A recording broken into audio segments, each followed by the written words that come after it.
তুই আমার কাছে আসবি না। কেন? আমাদের তো আজকে বিয়ে হয়েছে। আমি এই বিয়ে মানি না।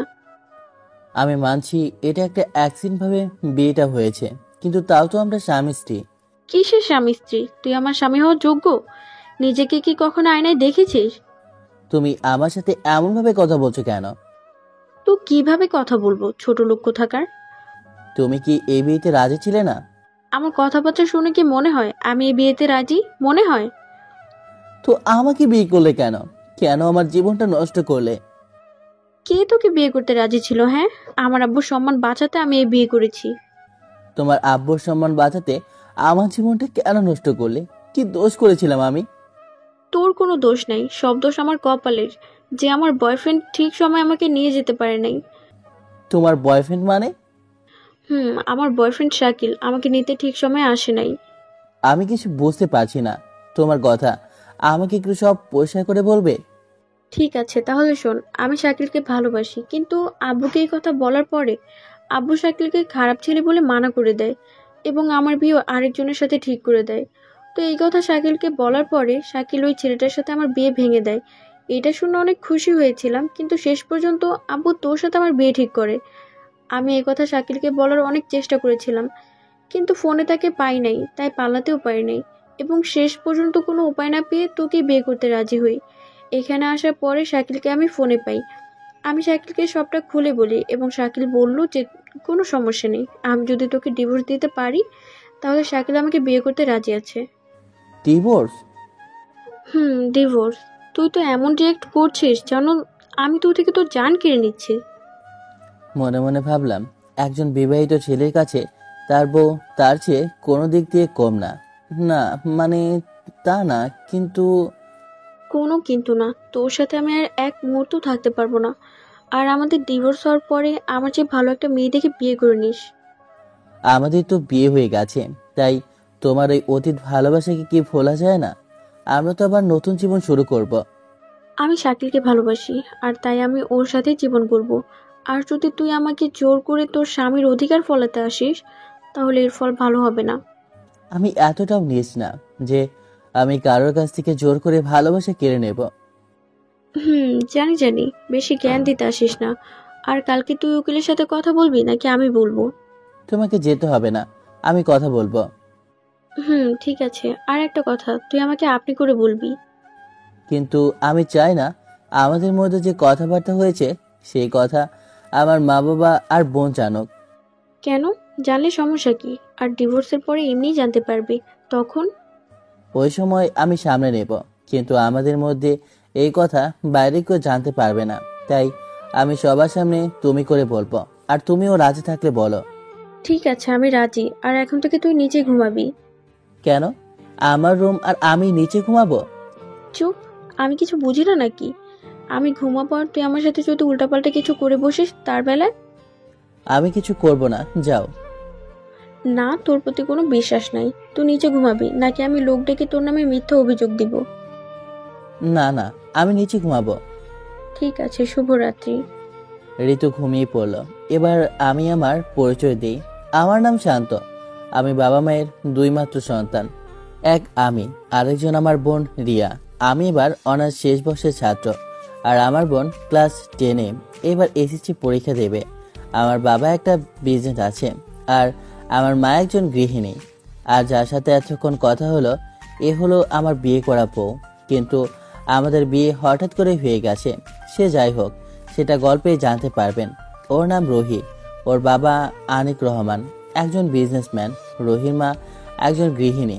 রুহি ওর মায়ের একমাত্র আদরের মেয়ে, তাই বড়লোক হওয়ায় তার মধ্যে একটু অহংকার আছে। তো গল্পে ফেরা যাক।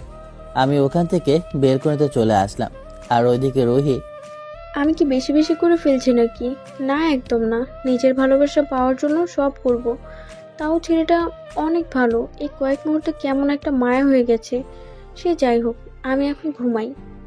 আর এদিকে আমি মনে মনে ভাবলাম, আম্মু কেন করলে আমার সাথে আজ? আজ যদি আমি তোমার কথায় রুহিকে বিয়ে না করতাম তাহলে এই সমস্যা আর পড়তাম না। আমি এইসব ভাবছি আর চোখের কোণে পানি ফেলছি।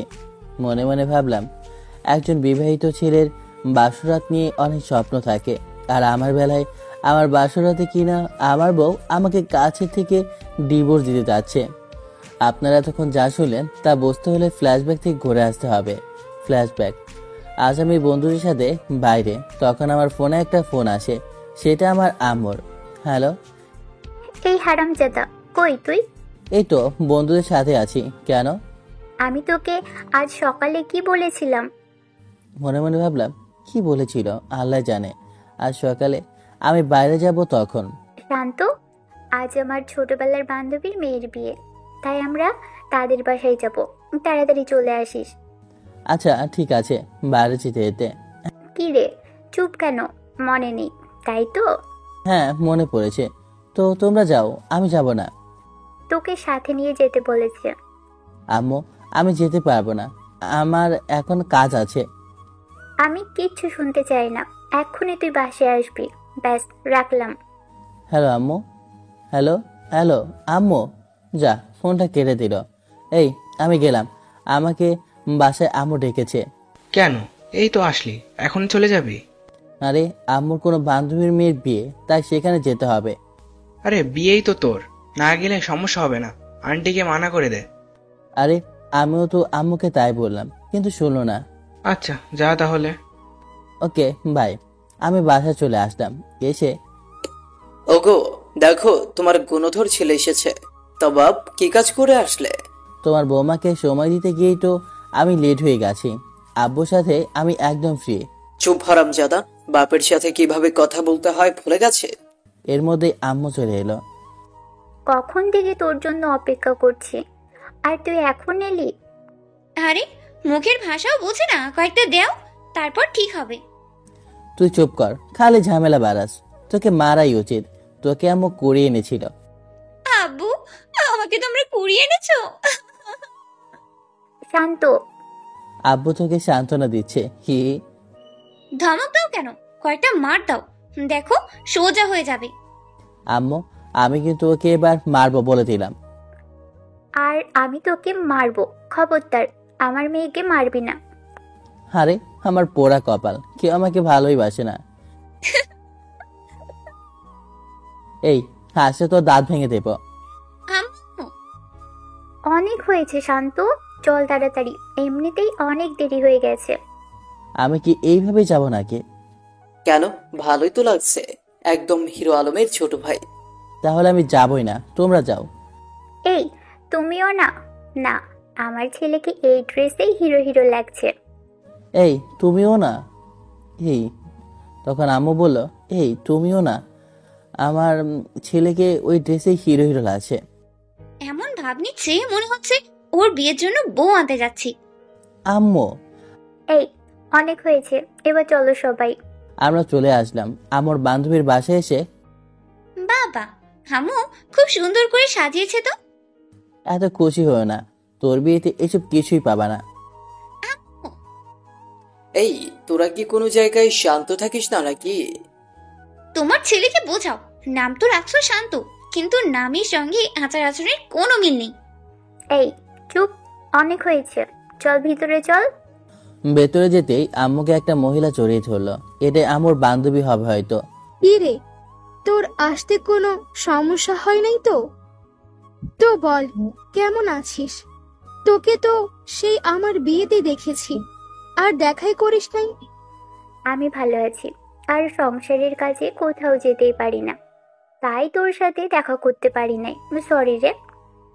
আচ্ছা, এইবার মাফ করলাম, এরপরে যেন এমনটা না ঘটে।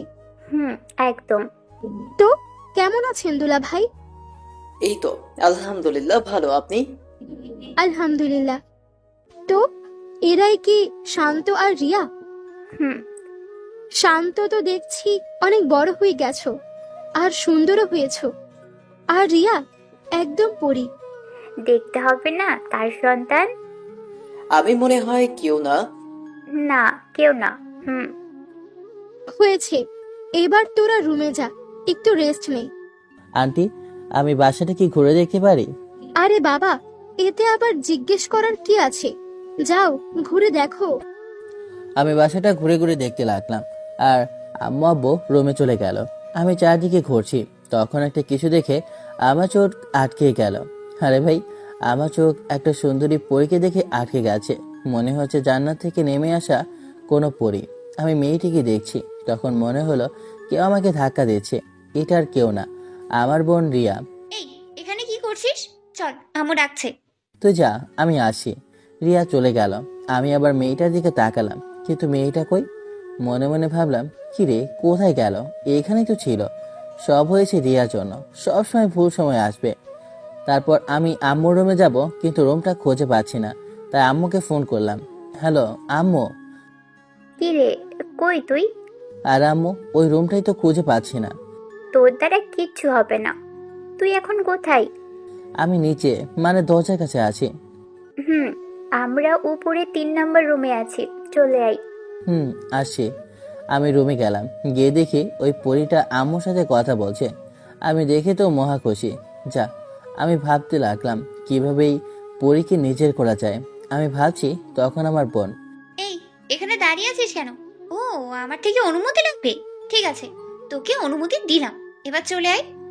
এই ফকিরনি, আমার এতটাও খারাপ দিন আসেনি যে রুমে ঢুকে তোর অনুমতি লাগবে। কুত্তা, তুই ফকিরনি, তোর বাপ ফকিরনি। আব্বু, তোমার মেয়ে তোমাকে ফকিরনি বলছে। না আব্বু, ওই কখন আব্বুকে ফকিরনি বল? এই, তোরা থামবি? একজনের বাসায় এসে এভাবে ঝগড়া করছিস? আমি কি করলাম? সব ওর দোষ। নিজে মনে হয় ফেরেস্তা। ওই ওই, কি বললি? আমি কিছু বলিনি। রিয়া মা, তুমি আমার কাছে আসো, এখানে এসে বসো। আসছি, তোকে পরে দেখে নিব। যা, হাওয়া আসতে দে। রিয়া চলে গেল, আর ওই মেয়েটাও কখন চলে গেছে বুঝতেই পারেনি। আম্মু, তোমার পাশে যে মেয়েটা বসেছিল সে কে? বলতেই ভুলে গেছি, ওর নাম ঋতু। আর ও আমার বান্ধবীর মেয়ে, আর আজকে ওর বিয়ে। কি? কেন, কি হলো? মনে মনে ভাবলাম, কি আর হবে আম্মু, প্রেম করার আগেই ছেঁকা খেয়ে গেলাম। ধুর, ভাল লাগে না। কি হলো, কথা বলিস না কেন? না আম্মু, কিছু না। আমার তখন থেকে মনটা খারাপ হয়ে গেল। আবার পরে ভাবলাম, না, ছেঁকা খাওয়া যাবে না, আবার চেষ্টা করব। তো বিয়ে সব আয়োজন শেষ হলো, এবার বর আসার অপেক্ষা। কিন্তু বর আসে না, তাই বাড়ির সবাই খুব চিন্তায় পড়ে যায়। বরের বাসায় ফোন করে জানা গেল ওনারা নাকি আসবে না। আর এদিকে আঙ্কেল আব্বু আম্মুকে একটা রুমে রাখলো। তার কিছুক্ষণ পরে আব্বু আমাকে ডাকলো, দেখে এমন কথা শোনালো যে আমি খুশিতে ড্যান্স করতে ইচ্ছা করছিল। শান্ত, তোমাকে না জানিয়ে আমরা একটা সিদ্ধান্ত নিয়েছি, আশা করি তোমার কোনো আপত্তি নেই। কি সিদ্ধান্ত আব্বু? আমরা তোর আর ঋতুর বিয়ে ঠিক করেছি। কিন্তু আম্মু, এখন তো ওর বিয়ে। হুম, হওয়ার কথা, কিন্তু বরপক্ষরা এখন বিয়ে করতে মানা করে দিয়েছে। তাই আমি কথা দিয়েছি যে তুই এই বিয়েটা করবে। দেখ বাবা, ঋতু একটা ভালো মেয়ে এবং পরীর মতো সুন্দরী। তুই কি বলিস? কি করা উচিত? রিয়াকে উদ্দেশ্য করে বললাম। বিয়েটা করে নে, ঋতু ভাবি হিসেবে পেতে আমি রাজি। ঠিক আছে, আমি রাজি। ঠিক আছে, আমি এই কথা তোর আন্টিকে বলে আসি। আব্বু চলে গেল। এই নে, এই শেরওয়ানিটা পরে নিচে আয়। বাবা, বিয়ে দেখতে এসে নিজের বিয়ে হয়ে গেল, কি ভাগ্য। এই রিয়া, চুপ কর, তুই এটা পরে নিচে আয়। আমি শেরওয়ানি পরে নিচে গেলাম, গিয়ে দেখি সব রেডি, শুধু বরের অপেক্ষা, মানে আমার। কিন্তু কয়েকজন খুব অবাক হয়েছে বরের জায়গায় আমাকে দেখে। তখন আঙ্কেল সবাইকে কোনো রকম সামনে নেয়। এদিকে আমি ঋতুর দিকে তাকিয়ে দেখি ওকে বিয়ে সাজে একদম পরীর মতো লাগছে। যদিও তার মুখ দেখা যাচ্ছে না, তবুও তাকে এই বিয়ে সাজে দারুণ লাগছে। তারপর বিয়েটা সম্পন্ন হলো এবং বউকে নিয়ে বাসায় চলে আসলাম। এসে আম্মু তো আমাকে ভুলেই গেছে নতুন বউ পেয়ে। তাই আমি আব্বুর কাছে গেলাম, গিয়ে, আব্বু, আমি কি তোমাদের আপন ছেলে না? এ আবার কেমন কথা? তুই আমার নিজের ছেলে, তোর শরীরে আমার রক্ত বইছে। তাহলে বাড়ির সবাই আমাকে বাদ দিয়ে নতুন বউকে এত খাতির করছে কেন? আরে বাবা, আমি যখন বিয়ে করেছিলাম তখনও তোর মাকে তোর দাদি এইভাবেই খাতির করেছিল। তার মানে বিয়েতে আমার কোনো মূল্যই নেই? এই কথা বলছিস কেন? না মানে, তোমাকে তো কোনো সময় আম্মু মূল্য দেয় না, উল্টা কথা শোনায়। চুপ, বাপের সম্পর্কে এইসব বলতে লজ্জা করে না? যা সত্যি তাই তো বললাম। এই, তোর আজ বিয়ে হয়েছে, যা বাসর ঘরে যা, ভয় করছে। এই তুই তো দেখছি আমার নাম বদনাম করবে। এরই মধ্যে রিয়ার আম্মু আসলো আব্বু রুমে। এই তুই এখানে, যা বাসর ঘরে যা। হুম, যা, ভাবি অপেক্ষা করছে। আমি কি করব? আব্বুই তো যেতে দিচ্ছে না, বলছে পরে যেতে। এই তুমি ছেলেটাকে তোমার মতো বানাবে নাকি? মানে? মানে আর কিছু না, তোর আব্বু আমাদের বাসর রাতে ভয়ে আর লজ্জায় আমার সাথে কথা বলতেই পারে নাই। ওই তোর ওইসব দেখা লাগবে না, যা বাসর ঘরে যা। আমি বাসর ঘরে চলে আসলাম। এসে যা হলো তা তো প্রথমেই শুনলেন। এই ছিল ফ্ল্যাশব্যাক। আমি এখন বারান্দায় দাঁড়িয়ে আছি, মনে মনে ভাবছি আমি তোমাকে আমার ভালোবাসা দিয়ে নিজের করে নেব ঋতু। তারপর আমি রুমে গিয়ে সোফাতে ঘুমিয়ে গেলাম। সকালে ঘুম ভাঙলো একটা পরী ডাকে, আর সে হলো ঋতু। দেখে মনে হচ্ছে এখনই শাওয়ার করে এলো, চুল থেকে এখনো টিপ টিপ করে পানি পড়ছে। দেখতে একদম পরীর মতো লাগছে। এই ছোট লোক, তাড়াতাড়ি উঠে ফ্রেশ হয়ে আয়, নিচে আয়, তোর মা ডাকছে। ঋতুর এই কথা শুনে অনেক খারাপ লাগলো, তাও নিজেকে সামলিয়ে, আমার নাম শান্ত, ছোট লোক না। সে যাই হোক, যা ফ্রেশ হয়ে আয়। আমার কোনো কথা না বলে ফ্রেশ হতে গেলাম। ফ্রেশ হয়ে এসে দেখি ঋতু আয়নার সামনে বসে সাজছে। এটা দেখে কোনো বিবাহিত পুরুষ নিজেকে কন্ট্রোল করতে পারবে না, তেমনি আমিও পারিনি। আমি ঋতুকে আলতো করে পেছন থেকে জড়িয়ে ধরলাম। জড়িয়ে ধরার পরে ঋতু আমার কাছ থেকে নিজেকে ছাড়িয়ে ঠাস করে একটা থাপ্পড় দিল।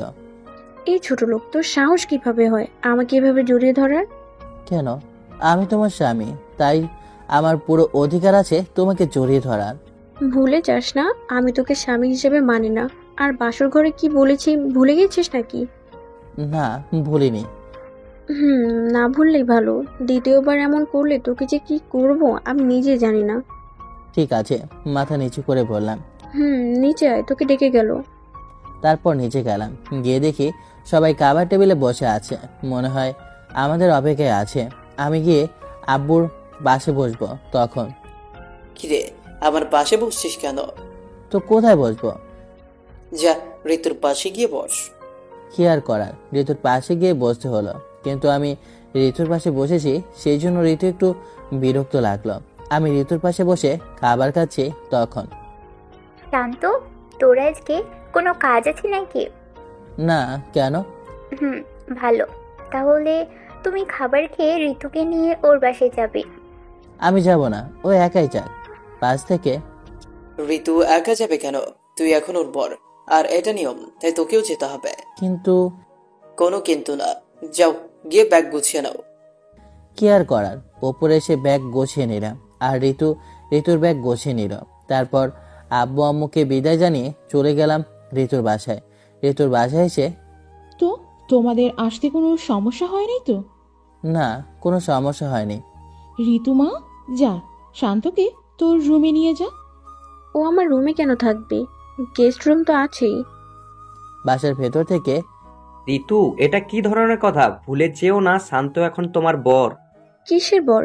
এই বিয়ে আমি মানি না। তোমরা আমাকে জোর করে বিয়ে দিয়েছো। ঋতু, তুমি কিন্তু এখন বেশি বেশি করছো, এর ফল কিন্তু ভালো হবে না। জানি। শান্ত তোমার রুমেই থাকবে, আর এটাই শেষ কথা। ঋতু রাগ দেখে ওপরে তার রুমে চলে গেল। তখন, শান্ত, কিছু মনে করো না, ও আসলে ওই শাকিল নামে একজনকে ভালোবাসতো, কিন্তু আমি খোঁজ নিয়ে দেখছি ছেলেটা ভালো না। ওই ছেলে শুধু ঋতুকে আমার টাকা দেখে বিয়ে করতে চায়। শান্ত, প্লিজ ক্ষমা করে দিও। ঋতু এখনো নিজের ভালো চিনতে শিখে নাই বাবা, রাগ করো না। আরে কি করছেন আপনারা? আপনারা আমার গুরুজন, আমার কাছে কিভাবে ক্ষমা চাইতে পারেন? আর ঋতুর বা আপনাদের প্রতি আমার কোনো রাগ নেই। তারপর আমি ঋতুর রুমে চলে আসলাম। তা দেখে ঋতু একটু বিরক্ত হলো, কিন্তু তার বাবার জন্য কিছু বললো না। কিছুক্ষণ পরে নিজ থেকে খেতে ডাকলো। আমরা খেতেছিলাম, তখন ঋতুর বাবা বলল, তোমরা বিকেলে ঘুরে এসো বাইরের থেকে, কি বলো শান্ত? ঋতু গেলে যাওয়া যায়। হঠাৎ ঋতু, আমি ওর সাথে কোথাও যাব না। ঋতু, তুই কিন্তু এবার তোর বাবার উপর কথা বলছিস, জলদি যা। ঋতুর মা, ঋতুকে চুপ থাকতে বলো, আদর দিয়ে দিয়ে বেয়াদব হয়ে গেছে। আমি বলছি তোমরা বিকেলে যাবে মানে যাবে, বেশ, আর কোনো কথা নেই। ঋতু খাবার খেয়ে উপরে চলে গেল। আমিও খাবার খেয়ে উপরে চলে গেলাম। গিয়ে, এই তোর আর আমার ডিভোর্সের আর কয়দিন বাকি আছে?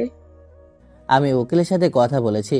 উনি বললেন আমাদের সবেমাত্র বিয়ে হয়েছে, এর জন্য কমপক্ষে 3 মাস আমাদের একসাথে থাকতে হবে, তারপরে ডিভোর্স দেবে। কি 3 মাস তোকে আমার সহ্য করতে হবে? তোকে তো আমার 1 মিনিটও সহ্য হয় না। তাও ঠিক আছে, 3 মাস পরে তুই তোর রাস্তায়, আমি আমার রাস্তায়। আচ্ছা, আমাদের ডিভোর্স হয়ে গেলে যদি ওই ছেলে আপনাকে বিয়ে করতে না চায়? সবাই তোর মতো না যে আমার দেহ দেখে বিয়ে করবে। আর শাকিল আমায় মন থেকে ভালোবাসে। আর আমার ওর সাথে কথা হয়েছিল, ও বলল যত তাড়াতাড়ি ডিভোর্স করে নিতে। আমি আর কিছু বললাম না, বেলকনিতে গিয়ে চোখের পানি ফেলছিলাম আর ভাবছি, লোকে বলে ছেলেরা কাঁদে আর ছেলেদের কান্না মানায় না, কিন্তু একটা ছেলে তখনই কান্না করে যখন তার প্রিয় মানুষ তার আর থাকে না।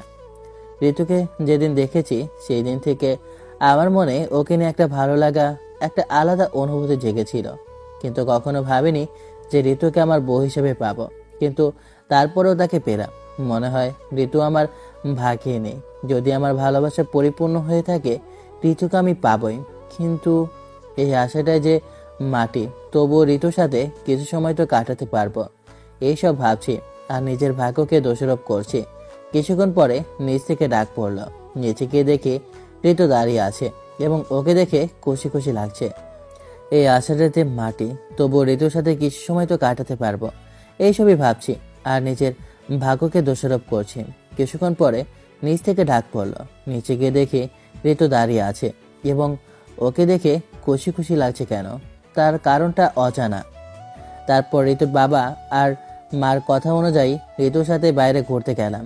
গিয়ে ঋতু একটা পার্কে নিয়ে গেল। ওইখানে ঋতু যা করলো তা আমি ভাবতেও পারিনি। পার্কে একটা ছেলে দাঁড়িয়ে ছিল, তখন ঋতু ওই ছেলেকে জড়িয়ে ধরলো। ওটা দেখে আমার অনেক রাগ হয়, তাই আমি ছাড়িয়ে ওই ছেলেটাকে মারতে লাগলাম। ঋতু আমাকে অনেক বাধা দেওয়ার চেষ্টা করেছে, কিন্তু পারেনি। পার্কে মারামারির জন্য লোক জড়ো হয় এবং কিছুক্ষণ পরে পুলিশরাও চলে আসে। এসে এই কথায় কিছুই হবে না, একে মারতে থাক যতক্ষণ না সত্যি বলছে। আমি ফোন করেছি স্যার, এখানে এই লোকটা। এই এখানে কিছু হয়েছে? আর আমাদের ফোন করে এখানে ডেকে নিয়ে আসলো কে এসে? আমি ফোন করেছি স্যার, এখানে ওই লোকটা আমার সাথে খারাপ আচরণ করছিল এবং আমাকে বাজে বাজে কথা বলছিল। তা দেখে যখন আমার স্বামী ওকে আটকাতে যায়, তখন ওই লোকটা আমার স্বামীর সাথে মারামারি করে। ঋতু, এইসব কি বলছো? ওই ছেলেটাকে স্বামী বলছো কেন? তোমার স্বামী তো আমি। স্যার ওই লোকটা অবশ্যই পাগল, তা না হলে আমার স্বামীর সামনে এসে আমাকে নিজের স্ত্রী দাবি করতো না। আপনার কাছে কোনো প্রমাণ আছে যে ইনি আপনার স্ত্রী? স্যার, আমাদের কাবিননামা বাসায় রয়েছে, এখন আমি এনে সব পরিষ্কার করছি। স্যার এমনটা করেন না স্যার, দেখা গেল বাসে যাওয়ার নাম করে পালিয়ে গেল। মিস ঋতু, আপনার কাছে কোনো প্রমাণ আছে যে ইনি আপনার স্বামী? জি আছে, এই দেখুন। ঋতু মোবাইল বের করে তার আর শাকিলের বিয়ের ছবি দেখিয়ে দিল। দেখুন স্যার, এই ছবিতে আমার আর শাকিলের বিয়ে হয়েছে, পরিষ্কার দেখা যাচ্ছে। ঠিকই তো, এই লোকটা আপনাদের উপর মিথ্যা অপবাদ দিচ্ছে। স্যার বিশ্বাস করুন, এই ছবিটা ফেক, এটা এডিট ছবি স্যার। আর কিছু বলার আগে শাকিল আমাকে মুখ বরাবর একটা ঘষি মারল। স্যার অনেক দেখে নিয়েছি, আর না, এই লোক আমার স্ত্রীকে নিজের স্ত্রী হিসেবে দাবি করছে, যেটা একদম মিথ্যা প্রমাণ হলো। আর কিছু দেখার বাকি আছে আপনার? স্যার অনেক হয়েছে মিস্টার, এই তোমরা কি গাড়িতে উঠাও। আমি শুধু ঋতুর দিকে তাকিয়ে আছি। আমার তো কোনো দোষ ছিল না, আমি তো শুধু মনে প্রাণে ভালোবেসেছিলাম। তার এই প্রতিদান দিল, কিভাবে করলো এটা? আমি তো তাকে ডিভোর্স দেবো বলেছিলাম, তাও কেন? আমি এসব ভাবছি আর পুলিশ আমাকে লকআপে ঢুকিয়ে দিল। কিছুক্ষণ পর দুজন পুলিশ আসে। অনেক ইচ্ছা তাই না অন্যের বউকে নিজের বউ হিসেবে দাবি করা? আর হাতে 2টা লম্বা লাঠি নিয়ে আসে। স্যার আমি সত্যি কথা বলছি, ও আমার স্ত্রী আর ওর পাশে লোকটা ওর বয়ফ্রেন্ড। ওকে আমার সাথে বিয়ে দেওয়া হয়েছিল, কিন্তু এখন ওরা আমাকে মিথ্যা অপবাদ দিয়ে জেলে ঢুকাতে চাচ্ছে। স্যার বিশ্বাস করুন। এই কথায় কিছুই হবে না, একে মারতে থাক যতক্ষণ না সত্যি বলছে। তারপর দুজন পুলিশ আমাকে অনেক মারল। আমি তাদের কাছে কত মিনতি করলাম, কিন্তু তারা আমার একটা কথাও বিশ্বাস করলো না। এত মেরেছে যে আমি উঠে দাঁড়াতেও পারছি না। তখন দুজন পুলিশ বাইরে গেল এবং লকআপের বাইরে থেকে কথাবার্তা শোনা যাচ্ছিল। স্যার কি করব, ওকে তো এত মারলাম, তাও একই কথা বলছে। ঠিক আছে, ওকে ছেড়ে দে, এমনি অনেক মার খেয়েছি। কিন্তু স্যার তারা যদি আবার মামলা করে এর উপর, তখন? যখন করবে তখন দেখা যাবে, এখন ওকে ছেড়ে দে। Okay sir. কিছুক্ষণ পরে আমাকে ছেড়ে দিল। আমার কাছে কিছু টাকা ছিল, তা দিয়ে কোনো রকম বাসায় চলে গেলাম। গিয়ে দরজা খুলে দিল ঋতু। তখন ভিতরে থেকে মা, এই কে এসেছে ঋতু? আপনার ছেলের মা। ওকে চলে যেতে বলে দাও, আমি ওর চেহারা দেখতে চাই না। কথা শোনার পরে আমি ঋতুকে পাশ কাটিয়ে সোজা ভেতরে ঢুকে গেলাম। গিয়ে, মা এইসব কি বলছো তুমি? আমার কথা শুনে আব্বু আর রিয়াও চলে আসলো। এসে, একে কি ভিতরে আসতে দিল? এইসব কি বলছো আব্বু? তুমি তোমার ছেলেকে বাঁচিয়ে আসতে দেবে না? আমার কোনো ছেলে নাই, আমার শুধু একটা মেয়ে আছে, আর কেউ নাই। তখন আমি আম্মুর কাছে গেলাম। মা দেখো, আব্বু এসব কি বলছে মা? আমাকে আর কিছু বলার আগে আম্মু আমাকে ঠাস করে থাপ্পড় মারলো। তোর এই নোংরা মুখ দিয়ে আমাকে মা বলে ডাকবি? তুমি আমাকে মারলে? হ্যাঁ মারলাম। তোর মতো চরিত্রহীন ছেলেকে তো আমি নিজের হাতে খুন করেও শান্তি পাবো। কিন্তু আমি কি করেছি এটা তো আগে বলবে। আমি বলছি যে তুমি কি করছো। মা, এই মেয়ের কথা বিশ্বাস করো না। এই মেয়ে আমাকে মিথ্যা অপবাদ দিয়ে আমাকে জেলে ঢুকিয়ে দিয়েছিল। একটা দুশ্চরিত্র মেয়ে। দুশ্চরিত্র ও নাকি তুই, যে নিজের স্ত্রীকে অন্য একজন লোকের কাছে বিক্রি করতে পারে, সে চরিত্রহীন হবে না তো কি? মা এইসব কি বলছো? আমি এসব কিছুই করিনি, উল্টো। ব্যাস অনেক হয়েছে, আমি আর এই লোকটার সাথে সংসার করতে পারবো না, আমি ডিভোর্স চাই। মা, ঋতু এসব শুধু ডিভোর্স পাওয়ার জন্য করেছে। তোমরা বিশ্বাস করো, ও আমাকে বাসর ঘরে ডিভোর্স দিতে বলেছিল, কিন্তু আমি দেইনি, তাই এসব করেছে। বাবা আমাকে থাপ্পড় মেরে যা বললো তা শুনে আমি বাকরুদ্ধ হয়ে গেলাম। যে পুরুষ তার বুকে অন্য পুরুষের কাছে বিক্রি করতে পারে, সে আমার ছেলে হতে পারে না। যা বেরিয়ে যা আমার বাড়ি থেকে, এই বাড়িতে তোর কোনো জায়গা নেই। আমি বাবার এই কথা শুনে আকাশ থেকে পড়লাম। যে বাবা আজ পর্যন্ত আমাকে উঁচু গলায় কোনো কথা বলেনি, আজ সে কিনা একটা মেয়ের মিথ্যা অভিনয় দেখে তার ছেলেকে অবিশ্বাস করেছে। তখন আম্মু, এইসব কি বলছো? শান্ত আমাদের একমাত্র ছেলে, আর তুমি তাকে বাড়ি থেকে বের করে দিবে? হ্যাঁ, আমি ওকে বের করে দিব। আজ থেকে মনে রাখবে, আমাদের শুধু একটাই সন্তান, আর সে হলো রিয়া। আর কোনো সন্তান নেই আমার।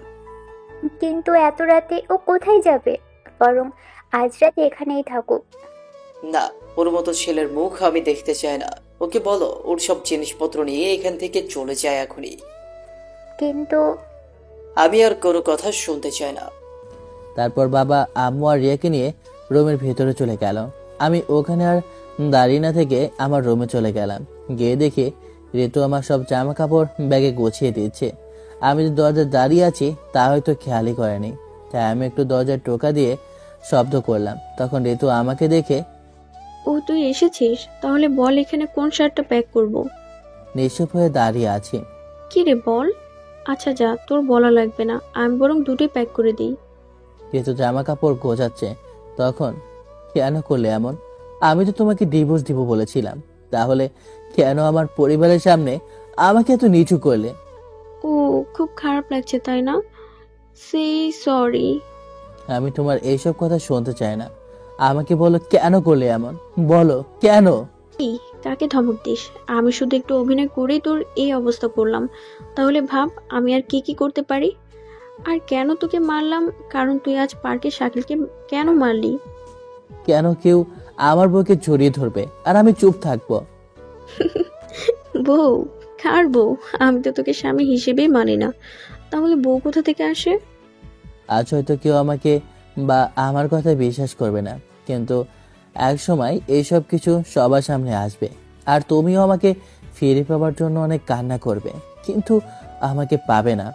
তোর জ্ঞান দেওয়া হয়ে গেলে এখন এখান থেকে যেতে পারিস। আর হ্যাঁ, এই কাগজে সাইন কর। এটা কিসের কাগজ? এটা কন্ট্রাক্ট পেপার। কিন্তু কিসের?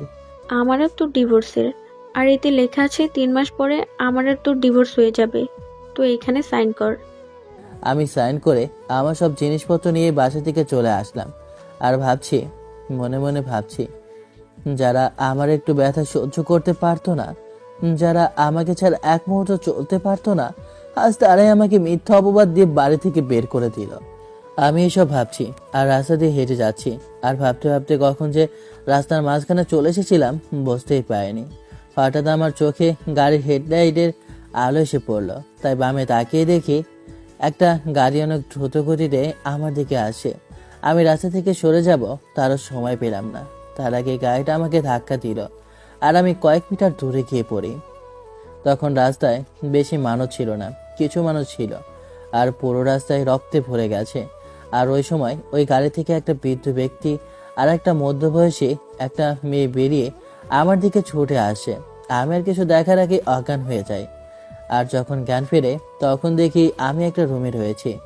আমি যখন ভালো করে তাকিয়ে দেখি এটার রুম মানে হাসপাতালে আছি, আর এটা একটু আধুনিক টাইপের। তখন একটা নার্স আসলো। How are you feeling now? Nurse, আমি এখানে কিভাবে আসলাম? I don't understand your language, please use English language.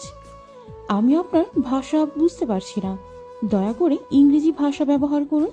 Okay, how did I get here? ঠিক আছে, আমি এখানে কিভাবে এলাম? I will call the people who admitted you here and you will know your questions from them. যারা আপনাকে এখানে ভর্তি করেছে আমি তাদের কল করব এবং আপনি তাদের কাছ থেকে আপনার প্রশ্ন জানতে পারবেন। Please ask them to come now. দয়া করে তাদেরকে এখনই আসতে বলবে। শিওর। নার্স চলে যায়। আর কিছুক্ষণ পরে একটা 40 থেকে 42 বছরের একটা লোক ভেতরে আসলো। এসে, তো কেমন লাগছে? জি আলহামদুলিল্লাহ, কিন্তু আমি এখানে আসলাম কিভাবে? তুমি এখানে বিগত 5 বছর ধরে রয়েছো।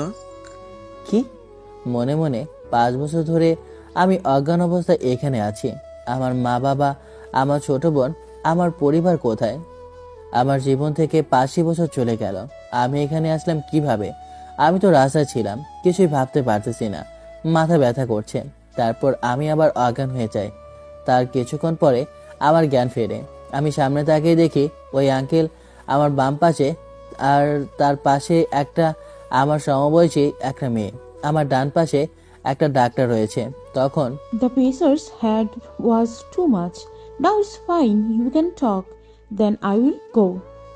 মাথায় বেশি প্রেশার দেওয়ায় জন্য অজ্ঞান হয়ে গিয়েছিল। এখন আপনারা কথা বলতে পারেন। তাহলে আমি এখন যাই, bye. Thanks doctor. No need to thank, it's my duty. ধন্যবাদ দেওয়ার প্রয়োজন নেই, এটা আমার দায়িত্ব। ডাক্তার চলে গেল। তখন এখন শরীর ঠিক আছে? জি।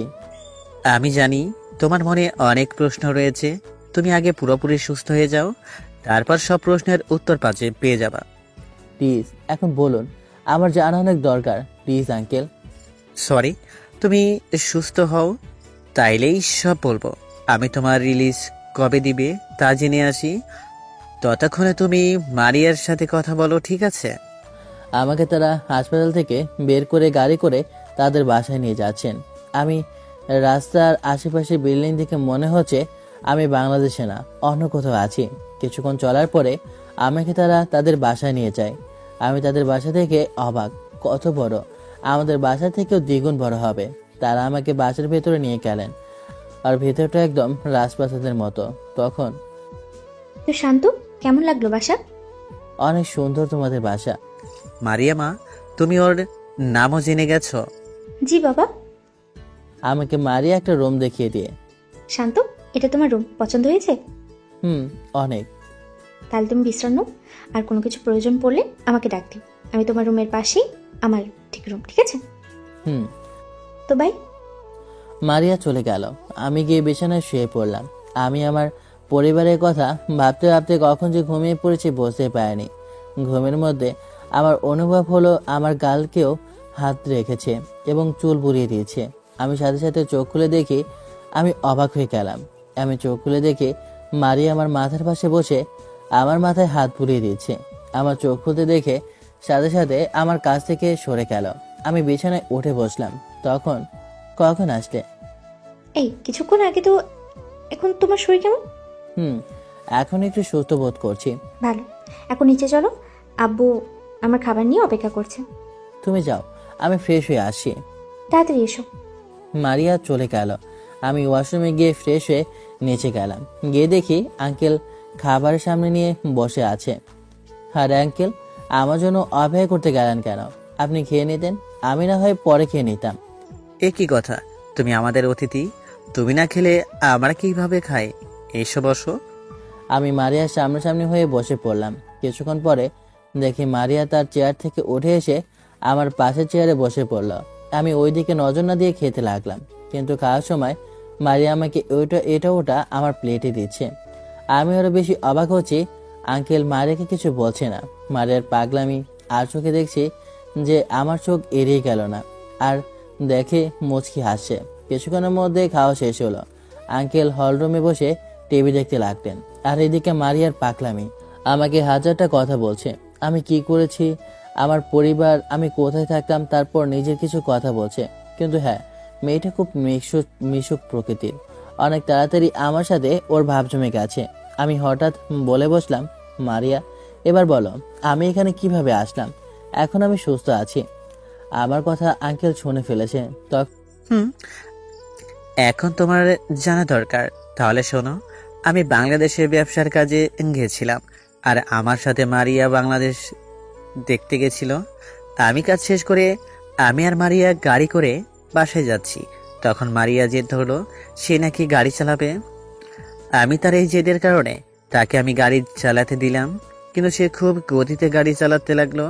হঠাৎ তুমি রাস্তা পার হচ্ছিলে, আর ও গাড়িটা সামলাতে না পেরে তোমার সাথে ধাক্কা লাগে। আমরা তোমাকে এই রক্তাক্ত অবস্থায় দেখে হসপিটালে নিয়ে যাই, কিন্তু ডাক্তার বলল তোমাকে কোনো বাইরের দেশে চিকিৎসা করাতে এনারা পারবে না। তাই আমি তোমাকে এখানে মালয়েশিয়া নিয়ে আসছি এবং হসপিটালে ভর্তি করি। এবং তোমাকে আনতে অনেক দেরি হয়ে গেছিল, আর তোমার শরীর থেকে অনেক রক্ত পড়ে গেছিল এবং মাথায় আঘাত লাগার কারণে তুমি প্রায় 5 বছর অজ্ঞান ছিলে।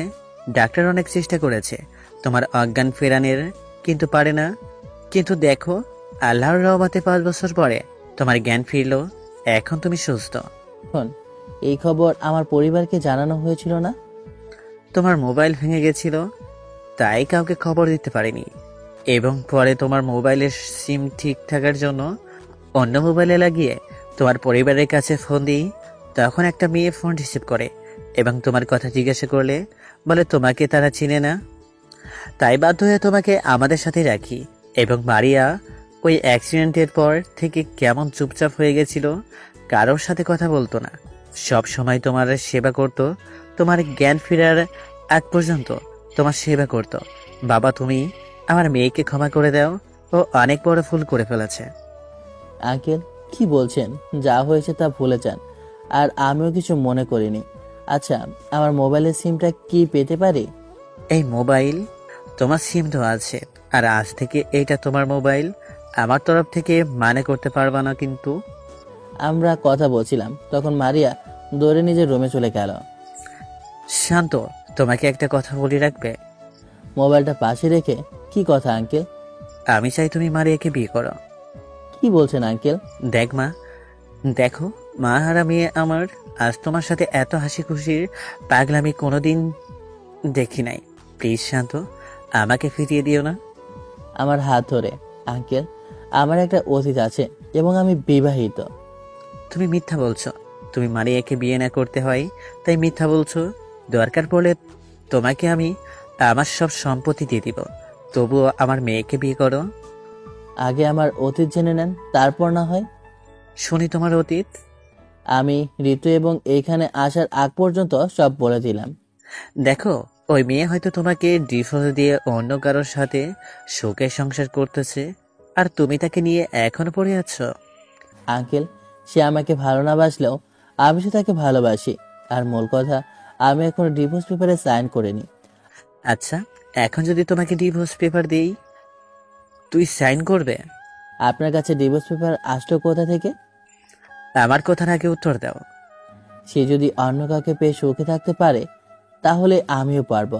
হ্যাঁ, আমি সাইন করব। তাহলে এই নাও, সাইন করো। আঙ্কেল আমার হাতে পেপারটা দিল। আমি ভালো করে দেখতে লাগলাম।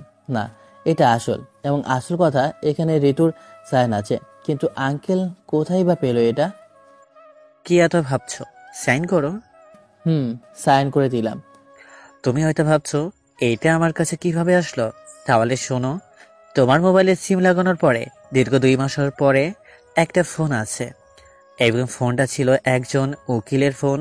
আর সে বলল তোমার আর তোমার বউয়ের ডিভোর্স পেপার রেডি, এবং তাই আমি ডিভোর্স পেপারটা নিয়ে নিই। তারপর তোমার সম্পর্কে খোঁজখবর নিয়ে দেখলাম তোমার বউ ঋতু তোমাকে মিথ্যা অপবাদ দিয়ে তোমাকে বাড়ি থেকে বের করে দিয়েছে। তাই আমি এই পেপার আমার কাছেই রেখে দিই। আঙ্কেল, আমার ভালোবাসা তো আর মিথ্যা ছিল না। বাবা, সব ভালোবাসা সত্য হয় না। কিছু আছে যারা মিথ্যা ভালোবাসাকে সত্য মনে করে, আর ঋতুও ঠিক এই কাজই করেছে। আমি আপনার কথা বুঝলাম না। সময় হলে সব জানতে পারবে। আর আগামীকাল তোমাদের বিয়ে, আর এখন তুমি তোমার বউয়ের কান্না থামাও, যাও। আমি উপরে মারিয়ার রুমে চলে আসলাম।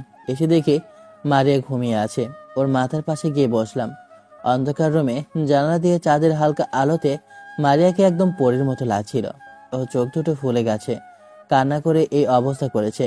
আমি ওর মাথায় হাত বুলিয়ে দিচ্ছি, আর ওদিকে মারিয়া মাথায় কারো স্পর্শ পেয়ে প্রথমে ভুল মনে করেছিল, কিন্তু পরে আবার যখন স্পর্শ পেল তখন লাফ দিয়ে বিছানায় বসে পড়ে। আর সামনে দেখে আমি বসে আছি।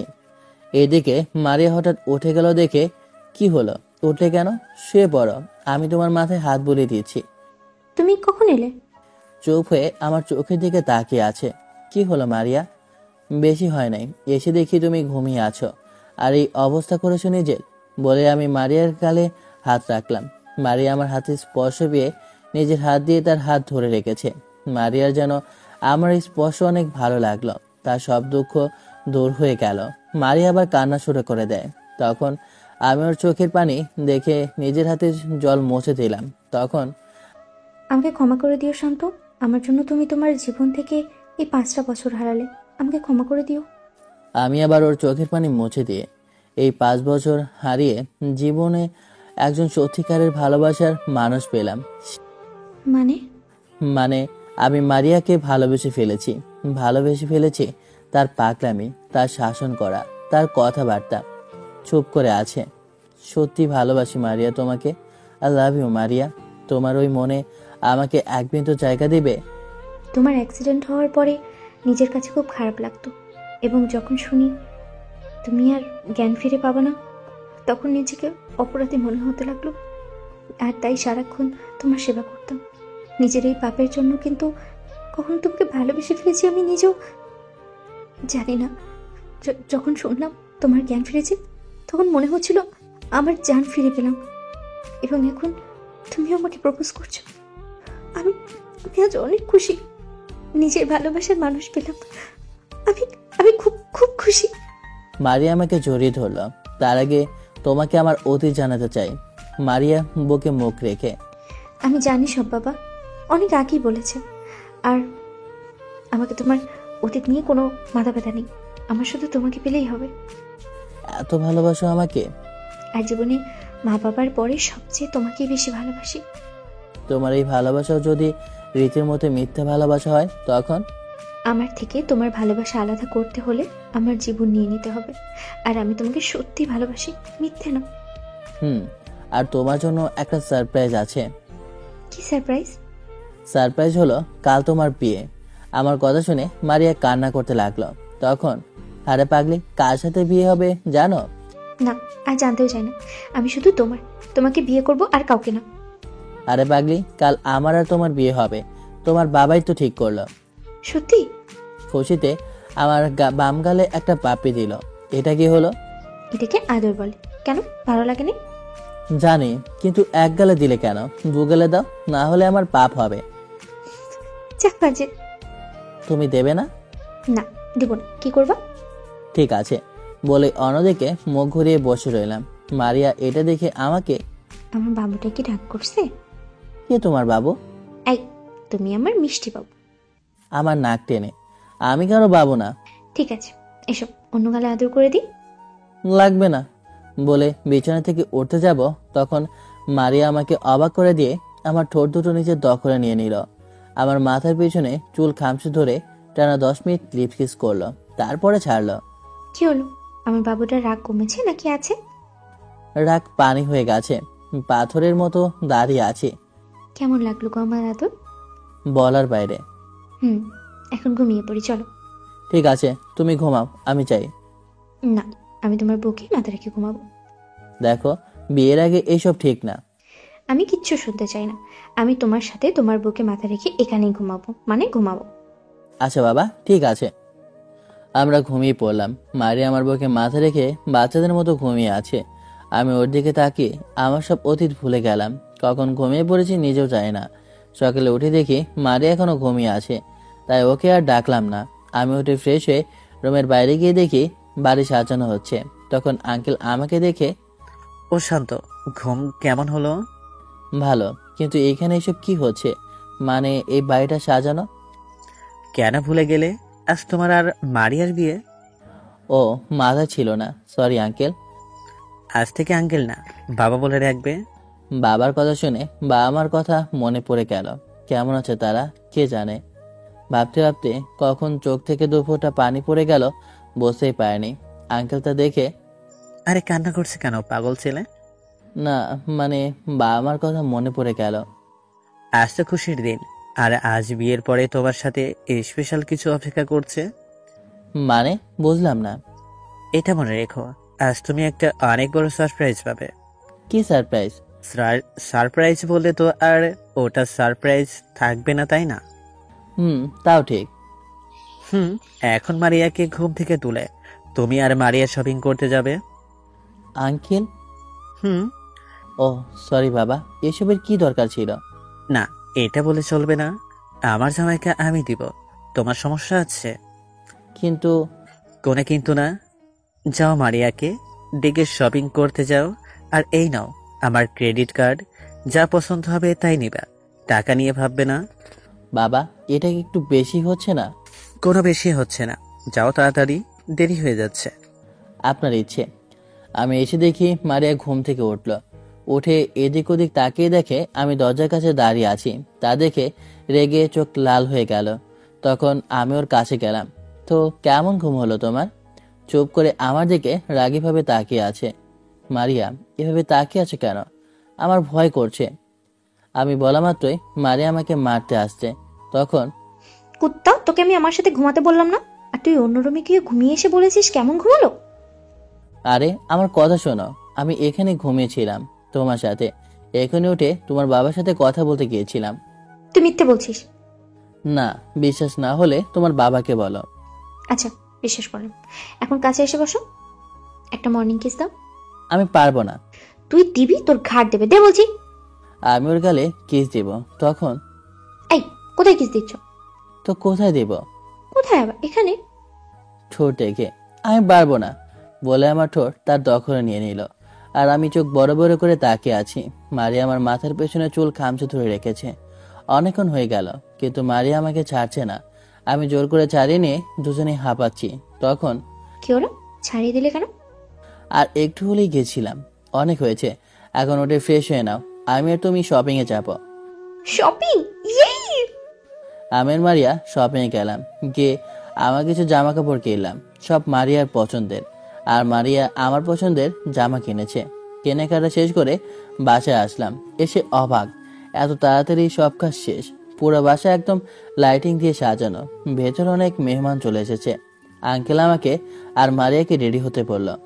এখন এই কাজী সাহেব আসবে, তাই মারিয়াকে তার কিছু বান্ধবী মিলে রেডি করতে গেল। আর আমিও রেডি হয়ে নিলাম। এদিকে জামাই সেজে বসে আছে। কিছুক্ষণ আগে কাজী সাহেব আসলো। তারপরে মারিয়াকে আনা হলো। মারিয়া সিঁড়ি দিয়ে বসে যে নামছে দেখে চোখ সরাতেই পারছি না। তা দেখে মারিয়ার এক বান্ধবী, মারিয়ার সব বান্ধবীরাই বাংলাদেশি। এত দেখো না, বিয়ের পরে তো সব সময় দেখতে পাবেন। ওর কথা শুনে যারা বাংলাদেশি মেহমানরা ছিল তারা বুঝতে পেরে হাসতে লাগলো। আমি লজ্জায় চুপচাপ বসে আছি। অবশেষে বিয়ের কাজ সম্পন্ন হলো। তখন আঙ্কেল, মিথ্যে ভালোবাসলে 5 বছরের জন্য অপেক্ষা করতাম না মা। দেখি আমি আর অপেক্ষা করতে পারছি না। আপনার বাইরে কেন? তাড়াতাড়ি ভিতরে চলে আসেন। আঙ্কেলের কথায় যারা ভেতরে আসলো তাদের দেখে আমার চোখে পানি চলে আসলো। মনের মধ্যে রাগ অভিমান সব জেগে উঠলো। তাদের সামনে কেমন জানি অস্বস্তি বোধ করছি, কারণ তারা আর কেউ না, আমার বাবা মা। রিয়া তো আমাকে দেখেই দৌড়ে চলে এসেছে, আমাকে জড়িয়ে ধরে। কোথায় চলে গিয়েছিলি ভাইয়া তুই? গেলে পুরি পাগলি। রিয়া মারের কাছে চলে গেল। আমি চুপচাপ দাঁড়িয়ে আছি। তখন মা আমার কাছে এসে আমার দিকে তাকিয়ে আছে। তাকে এভাবে তাকিয়ে থাকতে দেখে নিজের মধ্যে সব অভিযোগ অভিমান পানি হয়ে গেল। আমি মাকে সোজা জড়িয়ে ধরে কেঁদে দিলাম। এই পাগল ছেলে, কাঁদিস কেন? আজ তো খুশির দিন। তো তুমি কান্না করছো কেন? এটা খুশির কান্না, নিজের ছেলের প্রতি আজ কত বছর পরে ফিরে পাওয়ার কান্না। আজ তোর নতুন জীবন শুরু, এই কান্না মানাই না। আমি তো এখন কেউ না। তারপর বাবা আমার কাছে এসে নিজের ছেলেকেই চিনতে পারলাম না, ক্ষমা করে দিস শান্ত। বাবার কিছু বলুক তার আগেই আমি তাকে জড়িয়ে ধরে পড়ি। বাবা হয়ে সন্তানের কাছে ক্ষমা চাচ্ছ কিভাবে? তুমি আমার বাবা, তুমি আমাকে মারো, আমাকে কাটো, তবুও তোমার পায়ে পড়ি, আমার কাছে ক্ষমা চেও না। তোর বাবা হলাম, বাবা হয়ে যে সন্তানকে বিশ্বাস করতে পারে না সে কেমন বাবা? ওটা তুমি ভুল বুঝে বলেছিলা, না হলে আমি জানি আমার বাবা আমাকে কোনো সময় অবিশ্বাস করতে পারে না। ওইসব ওই ঋতুর জন্য হয়েছিল। আচ্ছা, ছেলেটার সব ভুলে নতুন করে জীবন শুরু করছে, আর তুমি কি শুরু করে দিলে? তাই তো, আজ তো খুশির দিন। ভাইয়া ভাবি একদম। মারে একটু লজ্জা পেল। তা মা, আমার ছেলেকে সত্যিকারের ভালোবাসো তো? বাবা, আমি চলে আসার পরে ঋতুর কি হয়েছিল? এই খুশির সময় ওই মেয়ের কথা কেন বলছিস? ঠিক আছে, আমি বলছি কি হয়েছিল। তুই চলে যাওয়ার কয়েকদিন সব ঠিক ছিল, কিন্তু একদিন আমি ঋতু আর ওর বয়ফ্রেন্ডের কথা শুনি যে তারা কিভাবে তোকে বাড়ি থেকে বের করে দিয়েছিল, এবং পরে আমি খোঁজ নিয়ে দেখি আসল দোষী ঋতু ছিল, এবং ঋতু তোর আর ওর ডিভোর্স পেপার বানিয়ে নিয়েছিল। তারপরে কি হলো? তারপর যা হবার তাই হলো। আমরা তাকে তার বাসায় পাঠিয়ে দিই এবং তোকে অনেক খুঁজি, কিন্তু পাই নাই। আর আজ তোর শ্বশুর মশাই আমাদের তোর খবর দেয়, আর ঋতু ওর বাড়ি গিয়ে তার বাবা মাকে জোর করিয়ে ওই শাকিলের সাথে বিয়ে করে। কিন্তু ওই শাকিল রিয়াকে ভুলিয়ে ভালিয়ে তার বাবার সব কিছু নিজের নামে করে নেয় এবং ঋতুকে দূরে ফেলে দেয়। এটা যখন ঋতুর বাবা বুঝতে পারলো, তখন ঋতুকে অনেক কথা শুনিয়েছে। এর কিছুদিন সব ঠিক থাকলেও ঋতুর পরিবারকে ঋতুর জন্য অনেক অপমান সহ্য করতে হয়। ঋতুকে অনেকে অনেক কথা বলে। বাবা, ও একটা মেয়ে ছিল, তাই এইসব অত্যাচার সহ্য করতে না পেরে আত্মহত্যা করে। তারপরে 1 বছর পরে ওই শাকিলকেও পুলিশ ধরে এবং সব সম্পত্তি ঋতুর বাবাকে ফিরিয়ে দেয়। কিন্তু তারা সব পেলেও তার মেয়েকে হারিয়ে ফেলে। এই নিয়ে তারা এখনো আফসোস করে। আমার ঋতুর কথা শুনে খারাপ লাগলো। আসলে ভালোবাসা চেনা অনেক কষ্টের, কিন্তু ঋতু মিথ্যা ভালোবাসার পেছনে গিয়ে সত্যিকারের ভালোবাসাকে হারিয়ে ফেলে। আমরা মারিয়াকে নিয়ে নিজের বাসায় চলে আসলাম। এসে বাসর ঘরে ঢুকে চারদিকে তাকিয়ে দেখছি সব আগের মতোই আছে, শুধু মানুষটা পরিবর্তন হয়েছে। এখনো এই রুমে মনে হচ্ছে ঋতু আমার সাথে রেগে রেগে কথা বলবে, কিন্তু নিয়তি আমি এইসব ভাবছি। তখন প্রথম ভালোবাসা ভোলা বড়ই মুশকিল। সবকিছু সময়ের সাথে চলে গেল, কি হলো বোঝাও গেল না। আমি সোজা মারিয়াকে কোলে তুলে, আমার কাছ থেকে কে তোমাকে ছাড়াবে শুনি? কেন বিশ্বাস নেই নাকি? আমি মারিয়াকে বিছানায় শুয়ে দিয়ে ওর উপরে চড়ে বসি। তখন কি হলো? ঋতুর কথা মনে পড়ছে? কেন, তুমি তো নতুন করে শুরু করতে বললে। আমি ওই সব শুরু করতে বলি নাই। চলো তাহলে নতুন করে শুরু করি। আমি মারিয়ার কাছে গেলাম, ওর ঠোঁটের কাছে। আমার নিঃশ্বাস ওর মুখের উপর পড়ছে। মারিয়া আরো ঘন ঘন নিঃশ্বাস নিতে শুরু করলো। আমি এবার দেখি মারিয়ার ঠোঁট কাঁপছে। আমি মারিয়ার ঠোঁটে ঠোঁট রাখার সাথে সাথে মারিয়া আমার মাথা চুল খামচে ধরে। আমি মারিয়ার গায়ে গলায় কানে চুমু দিতে থাকি। মারিয়ার চোখ বন্ধ করে আমাকে স্পষ্ট ফিল করছে। তার কাছে এই অনুভূতি নতুন নতুন, কিন্তু তার কাছে এইসব ভালো লাগছে। আমি আস্তে আস্তে নিচে চলে আসি এবং মারিয়ার পেটে থেকে শাড়িটা সরিয়ে দিই। মারিয়া এখনো চোখ বন্ধ করে আছে।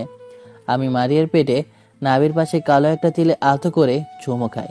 মারিয়া কেঁপে ওঠে, আমার মাথা তার পেটের সাথে জড়িয়ে ধরে এবং তারা ভালোবাসার গভীর সমুদ্রে ডুবে গেল। তো কেমন হলো গল্পটা অবশ্যই কমেন্ট করে জানাবেন। আর গল্পটা এখানেই শেষ। আল্লাহ হাফেজ, টাটা, বাই বাই। দেখো আম্মু, এখন আমি কিছুতেই বিয়ে করতে পারবো না। আর আমার এখনো তো বিয়ের বয়স হয়নি। আগে লেখাপড়া করি, তারপর বিয়ে নিয়ে ভাববো। একদম চোখ মুখ বুজে মায়ের সামনে কড়া গলায় কথাগুলো বলে ফেললাম। আম্মু কিছুটা বিনয় সুরে বললেন, আমি কি করব বল? বিয়েটা তো আর আমি ঠিক করিনি, বিয়ে ঠিক করেছে তোর বাবা। তোর বাবাকে গিয়ে বল আমার সাথে এত গরম দেখালে কি লাভ হবে বল। দেখো আম্মু, তোমরা আমাকে যার সাথে ইচ্ছা বিয়ে দিতে পারো, কিন্তু রূপা আপুকে কিছুতেই বিয়ে করা সম্ভব না, কারণ তাকে আমি কখনো ওইভাবে দেখিনি। আর তার চেয়ে সবচেয়ে বড় কথা হলো রূপা আপু আমার থেকে সিনিয়র, তাহলে তার সাথে কিভাবে আমার বিয়ে হবে বলো? সিনিয়র হয়েছে তো কি হয়েছে, তোর থেকে তো তেমন বেশি বড় না, মাত্র 2 বছরের বড়। আমি বেশ কড়া মেসেজে বললাম, তোমাদের যা ইচ্ছা তাই করো, আমার কিছু বলার নেই। কথাটি বলেই সরাসরি কোনো দিকে না তাকিয়ে রুমে চলে আসলাম। আপনারা হয়তো বা কিছু বুঝতে পারতেছেন না, তাই না? ঠিক আছে, আপনাদের আমি বুঝিয়ে বলছি। এতক্ষণ যার সাথে কথা বললাম তিনি হচ্ছে আমার আম্মু, আর আমি তাদের একমাত্র সন্তান। আর যার সাথে আমার বিয়ে নিয়ে কথা হচ্ছে সে হচ্ছে আমার চাচাতো বোন রূপা আপু। রূপা আপু ছোটকাল থেকে আমাদের বাসায় বড় হয়েছে। কারণ হচ্ছে রূপা আপু যখন ক্লাস 6-এ পড়ে তখন তার বাবা মা একটি গাড়ি দুর্ঘটনায় মারা যায়। তারপর থেকে আমাদের বাসায় বড় হয়েছে। রূপা আপু আর আমার বিয়ে নিয়ে কথা বলার কারণ হচ্ছে আমি আমার এক ফ্রেন্ডের সাথে ঘুরতে গিয়েছিলাম। তো সারাদিন ঘোরাঘুরি করার পর বাসায় যখন আসতেছিলাম তখন রাস্তায় রূপা আপুর সাথে দেখা হয়ে যায়। আর মূলত এই দেখা হওয়াটাই বর্তমানে আমার জীবনে কাল হয়ে দাঁড়িয়েছে। আমি আর আমার ফ্রেন্ড মিলে যখন রিকশায় বসেছিলাম তখন কিছুটা দূরে রূপা আপু আর তার এক ফ্রেন্ড আসতেছিল। তো আমি আপুর দিকে তাকিয়ে যা বুঝতে পারলাম তিনি হয়তোবা আমাকে দেখে খুব বেশি পরিমাণ রেগেছিল, বা ওই টাইমে কোনো কারণে রেগেছিল। আমি রূপা আপুর সাথে কোনো কথা না বলে ওই টাইমে আমি মিলিকে বাসায় পৌঁছে দিয়ে বন্ধু বান্ধবের সাথে বেশ অনেক সময় আড্ডা দিয়ে বাসায় আসার পর কি ঘটলো তা তো আপনারা কিছুক্ষণ আগেই জানতে পেরেছেন। আমি রুমে গিয়ে ফ্রেশ হয়ে বেশ কিছুক্ষণ ভাবলাম যে কি কারণে রূপা আপুর সাথে আমার বিয়েটা বাবা ঠিক করেছে। কোনো কারণ খুঁজে না পেয়ে আবারও আম্মুর কাছে চলে গেলাম এবং আম্মুকে জিজ্ঞেস করলাম, আম্মু একটা কথা জিজ্ঞেস করলে সত্যি সত্যি উত্তর দেবে? কি জিজ্ঞেস করবি কর। আচ্ছা, রূপা আপুর সাথে তোমরা যে আমার বিয়েটা ঠিক করলা, এটা কেন করলা? বিয়ে ঠিক করার কারণটা কি? আর বিয়ে তুমি ঠিক করেছো নাকি আব্বু ঠিক করেছে? কথাটি শোনার পর আম্মু বেশ কিছুটা হাসি মুখ নিয়ে বললেন, ও এই কথা, রূপা তোকে পছন্দ করে এবং অনেক ভালোবাসে, এটা তো তুই জানিস। আজকে দুপুরে নাকি তোকে কোনো মেয়ের সাথে ঘুরতে দেখেছে। এটা নিয়ে মেয়েটা বাসায় এসে খুব কানাকাটি করেছে। তোর বাবা আর আমি চিন্তা করে দেখলাম তোদের বিয়েটা দিয়ে দিলে খুব ভালো হয়। মা বাবা মরা মেয়ে, ছোটকাল থেকে তো আমরাই ওকে আদর যত্ন করে মানুষ করেছি। বাকিটা জীবন না হয় আমাদের কাছেই থাকুক। তাই বলে এত তাড়াতাড়ি বিয়ে ঠিক করা হবে? বিয়ে এখন করলে কি আর পরে করলে কি, কয়েক বছর পরে বিয়ে করলেও তোকে রূপাকেই বিয়ে করতে হবে। তাহলে পিছিয়ে লাভ আছে? এখনই বিয়েটা করে নে। আর মেয়েটা সে দুপুর থেকে বাসায় এসে কান্না করতেছে, এখনো খাবার পর্যন্ত খায়নি। কি বলো, রূপা আপু এখনো দুপুরের খাবার খায়নি? আমি তো সেটাই বলছি। আম্মু কিছুটা মুখ ভার করে বলল, সে কখন থেকে রুমের দরজা আটকে শুয়ে আছে। আমি কয়েকবার ডাক দিলাম, আসলো তো না। তুই একটু গিয়ে দেখ তো, ডেকে খাবার খেতে আসে কিনা। আম্মুর সাথে আর বেশি কথা না বাড়িয়ে আমি সরাসরি রূপা আপুর রুমের দিকে পা বাড়ালাম। রূপা আপুর রুমের সামনে এসে দরজা নক করে যখন বললাম, আপু রুমে আছো? রূপা আপু বেশ নরম গলায় বলল, হ্যাঁ, কিছু বলবি? হ্যাঁ, কিছু তো বলার জন্য এসেছিলাম। তুমি নাকি এখনো দুপুরের খাবার খাওনি? এখন খাবো না, ভালো লাগতেছে না, পরে খাবো। তুই এখন যা এখান থেকে। আমি খুবই করুণ স্বরে বললাম, দরজা খোলো, তোমার সাথে গুরুত্বপূর্ণ কিছু কথা আছে। রুমের ভেতর থেকে কোনো আওয়াজ আসছো না। আমি আবার বলতে লাগলাম, ঠিক আছে, তোমার যা করার করো, আমি আর কখনো তোমাকে ডাকতে আসবো না, থাকো তুমি।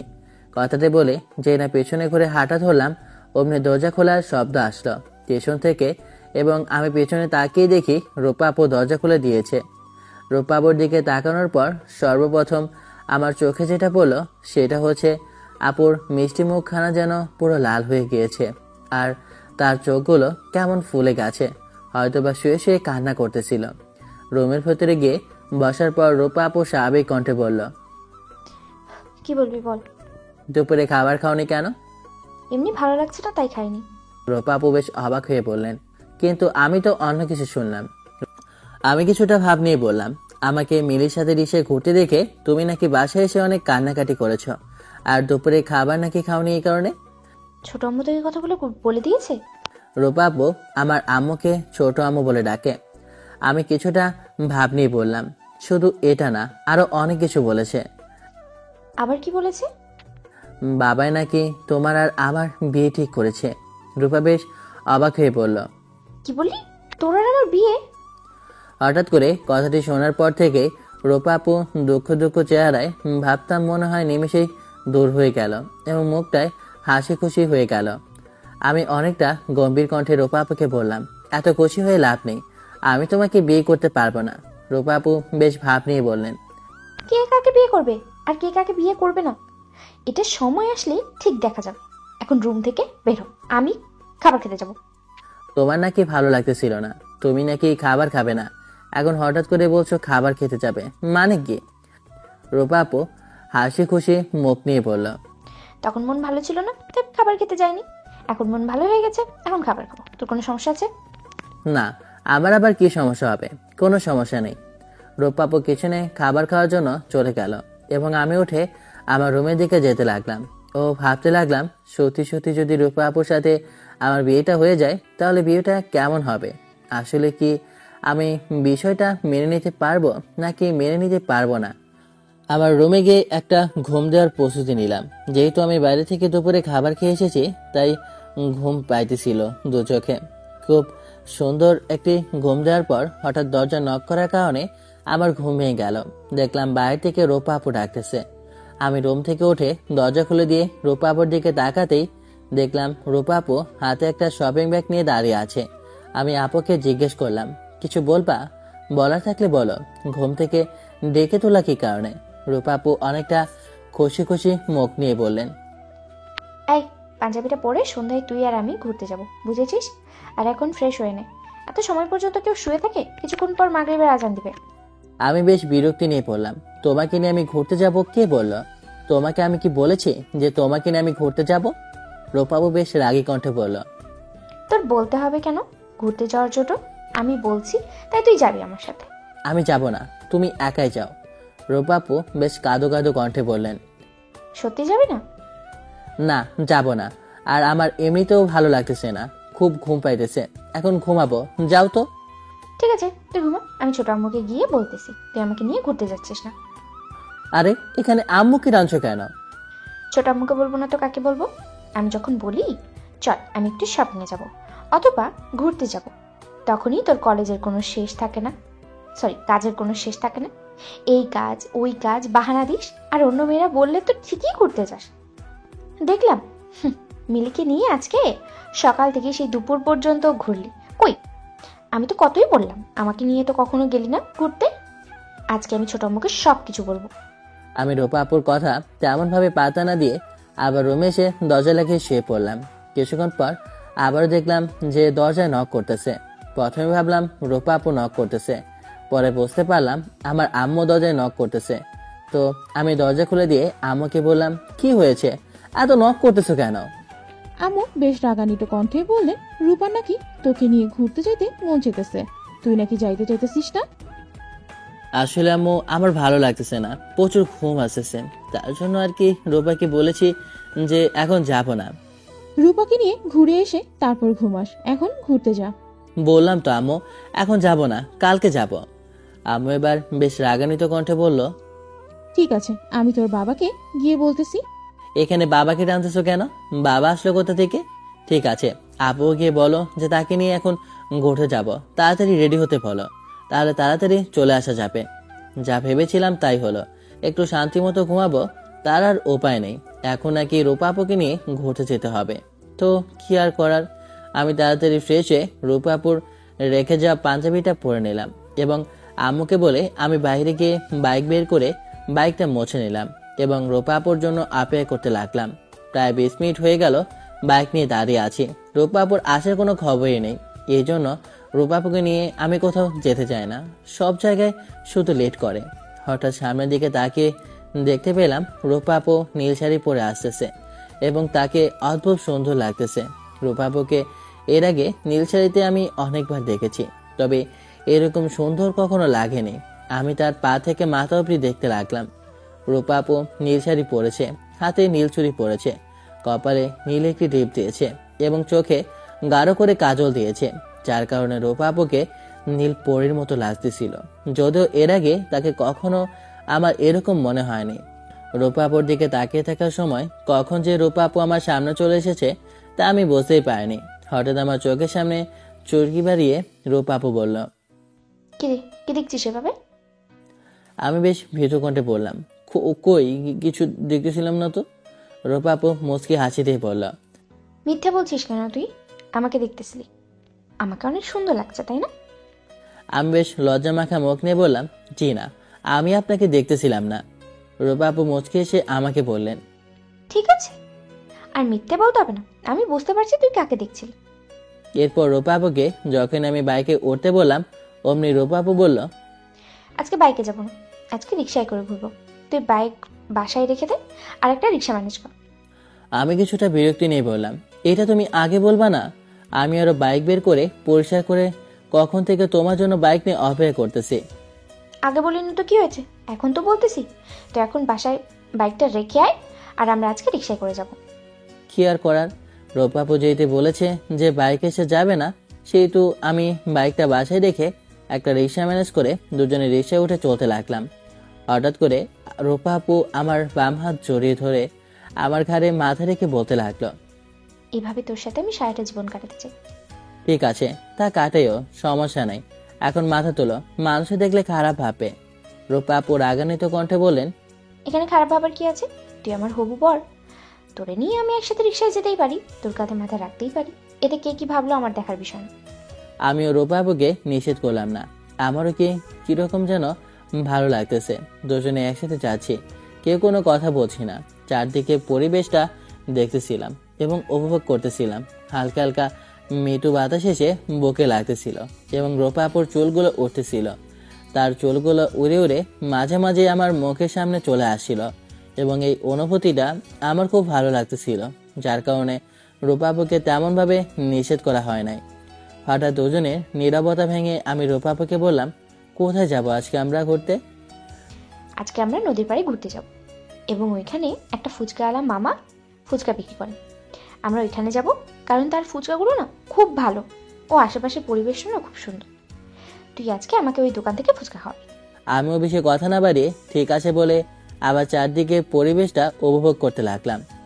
বেশ কিছুক্ষণ রিক্সায় চড়ে অবশেষে নদীর পাড়ে এসে পৌঁছালাম এবং সেখানে এসে রিক্সাওয়ালা মামাকে রিক্সা ভাড়া বুঝিয়ে দিয়ে ফুচকার দোকানের সামনে এসে রূপা আপু ফুচকাওয়ালা মামার উদ্দেশ্য করে বললেন, মামা আমাদেরকে কড়া ঝাল করে একটা প্লেট ফুচকা দেন তো। রূপা আপু ফুচকা অর্ডার দেওয়ার সাথে সাথে আমি রূপা আপুর উদ্দেশ্যে বললাম, এক প্লেট ফুচকা অর্ডার দিলে যে? এক প্লেট দিলাম কারণ এক প্লেট ফুচকা দুজনে মিলে খাবো।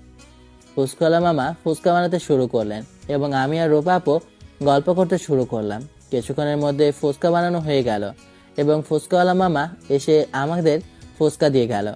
আমি চেইনা একটা ফুচকা নিয়ে আমার মুখে দিতে যাব, অমনি রূপা আপু আমার হাত ধরে ফেললেন এবং বললেন, আমাকে না খাইয়ে দিয়ে তুই আগে খেয়ে নিয়ে দিছিস? তোমার হাত দিয়ে তুমি খাও, আমার হাত দিয়ে আমি খাই, সমস্যা কোথায় এতে?